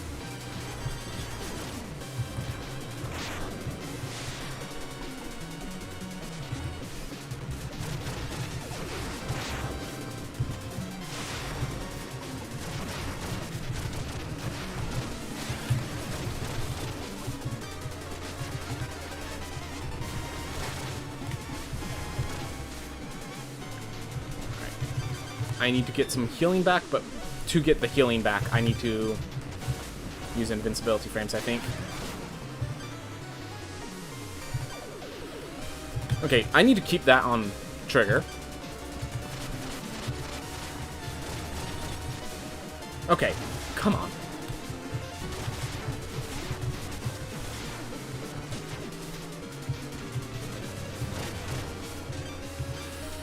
Try to think of any of these. Maybe Boomerang is good? Alright. I just need to drink a few of these to get myself back into a position where I can start the fight. Yeah, let's try Boomerang. See how this fares. Nope, just falling off. What did I use last time? I managed to hit it. Oh, I think I just jumped up and started throwing like that.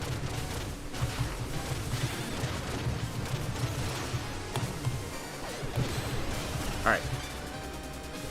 Get that. Get that. Ah, come on. Alright.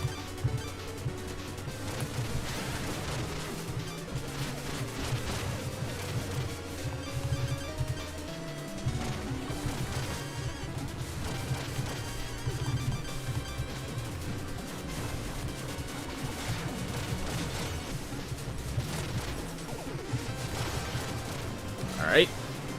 So every time I have to switch back here, and I have to use that to heal up.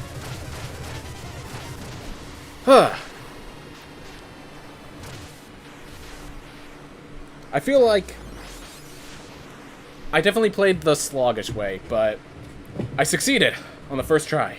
Whew. You did it! The reaction is stabilized! Wow. There it is.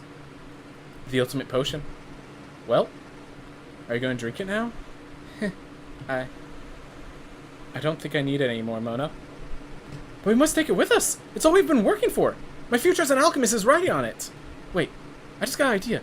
You know how much energy is contained in this potion, right? Yeah, this much boom could easily level the whole tower. And be seen for miles in all directions.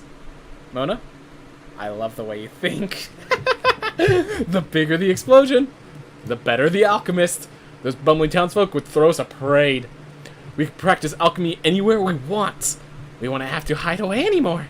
But you're holding a potion that could give you anything you could ever want. Are you sure about this? I already have everything I could ever want. Let's blow this joint. I'm like, I thought he was going to give it to her, but that's one way to give it to her. That's fantastic.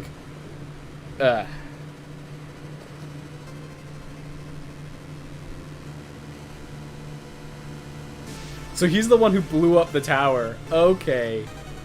I get it.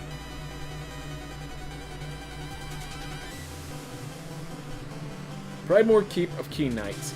Is this going to show the same theme, or... Oh, no. Knighted by the Keen. Heck yes. Troop Pond. Taught to dance. That's what matters. Oh, the Apple Brothers got united. Dancing the night away, as they should. As they should. Got great music to go with it. Spectre Knight.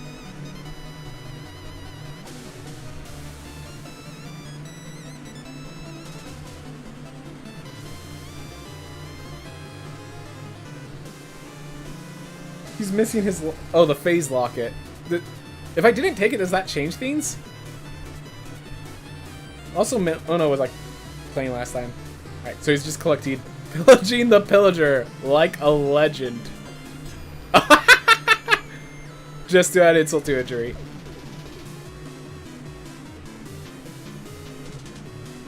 Back at home? Party! Party like it counts. Under new management. Aww. Good for him. Good for him. Mole Knight. And yes, I saw the two happy couple in the corner. I don't... Good for them. They needed something. Cooperative cloning.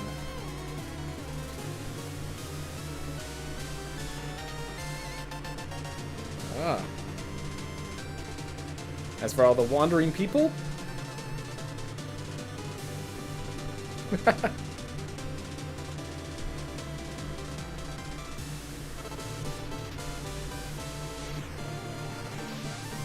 I guess Shovel Knight would technically be a wandering person. Fair enough. Alright. Then the Tinker Knights. Anything special for them? Tweaking the torque lifts. Ah! Getting all those set up properly. Polar Knight. Looking at the stars that just got exploded thanks to the alchemy, I guess. Oh. Interesting. Because I know he felt lonely. Black Knight was his ally. This was Black Knight and Polar Knight, while there was Shield Knight and... Huh. Hey, money solves all issues. Money solves all issues, man. That Propeller Knight can make some get himself a good job. Probably the fanciest place. You're back! You're alive! Wonderful! I'm going to assume that explosion was your handiwork? Yep. That crusty old tower was an eyesore anyways. Amazing! I didn't get any rocks thrown at me today. I think the townspeople are actually grateful. Listen, Plague Knight, I know you made all these potions that blew everything up, all to impress me. I'm so flattered, really, I am. I have to make a confession, though. You're not my type. I'm so sorry. Yeah, no, we figured out that you're not my type. You see, I've fallen for a real man. Oh, okay, now that's just an insult. That's just an insult. Guys, the villagers are all in Juice Bar, and they want to buy us around. Let's go! That sounds lovely, but I think I'll catch up later. There's science to be done. Mona? Let's get started, Plague Knight. There's no telling what will brew up next.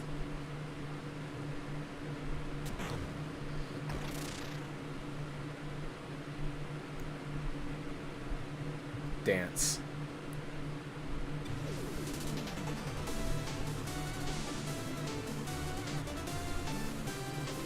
Science.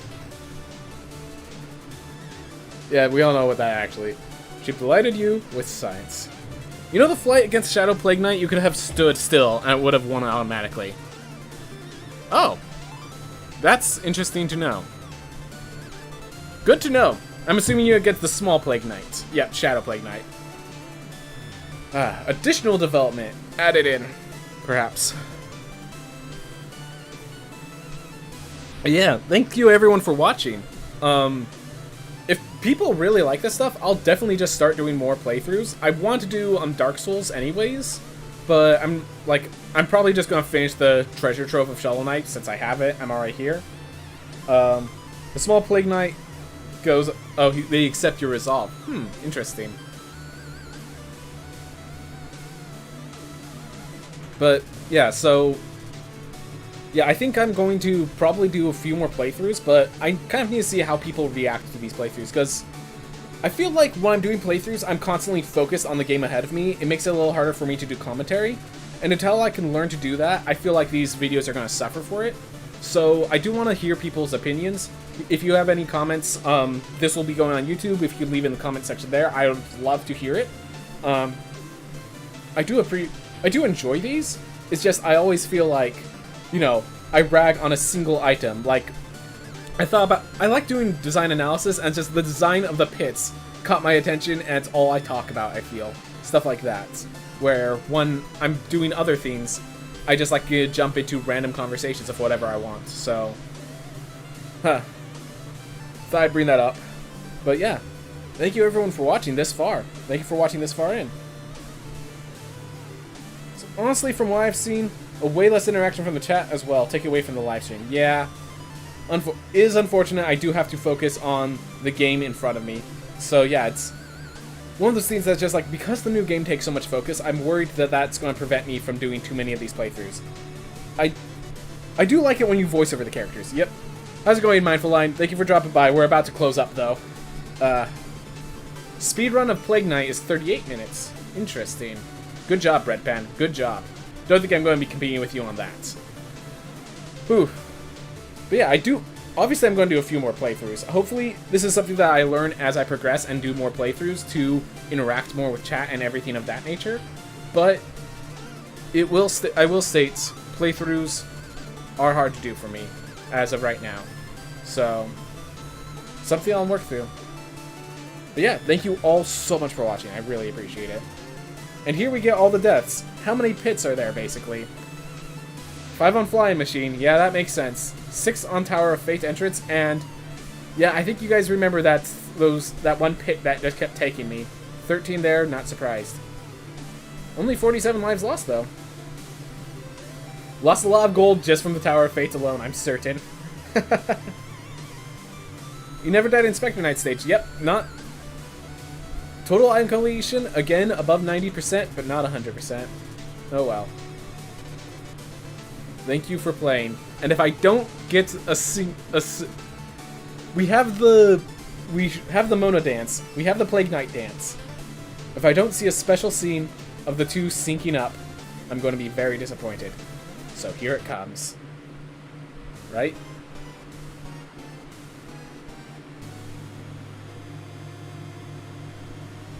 There we are.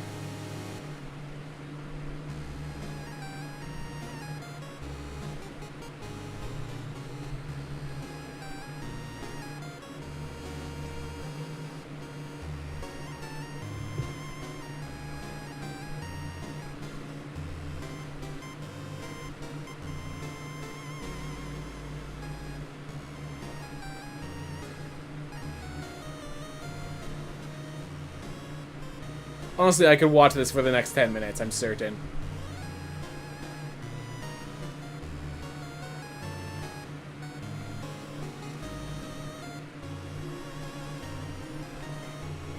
Yeah, I played this game to get this. I just realized I had my fan on the entire day today. That might have messed with the mic volume. I apologize if that was a theme.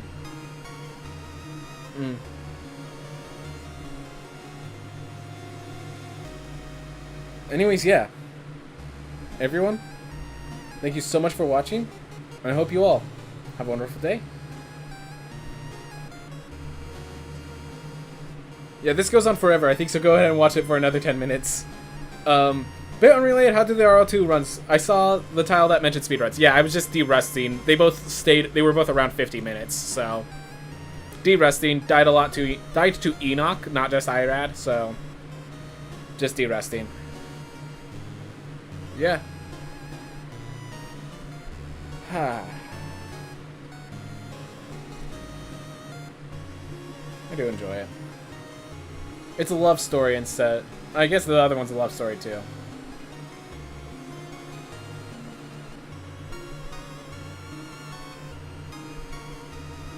They definitely sped up there with that dancing there. Good for the two of them. I really appreciate it.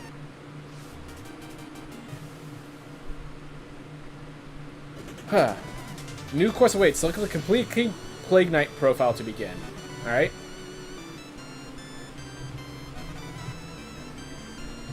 Alright. Well, that's all the things I want to do with Shovel Knight for now. We will be going... I think tomorrow we will start up Spectre Knight. So, I will definitely be doing that. But anyways, right now I think it's time for me to raid someone. Yes, I do recognize this means I am ending the stream like 20 minutes early, but like I kind of did the story. I did the story I wanted to do. So everyone, thank you so much for watching. Let's go raid someone. Oh, that's not the button I needed to hit. Raid channel. Let's go actually to Twitch to make sure that it's not missing anyone, because that happens sometimes. Nope, not missing anyone. Alright, guys. Whew. So there's... Because I'm Dan Jones with Minecraft. Just Paranoid Themes with Mario Maker 2. And that's basically the two I could see us really rating. So I'll go with Paranoid Themes if no one has an idea, because he has... I like doing the ones that need the viewers. Dan is a bigger streamer, so... But yeah, thank you so much for watching, and thank you for staying around for the raid. Not everyone does. So I appreciate it.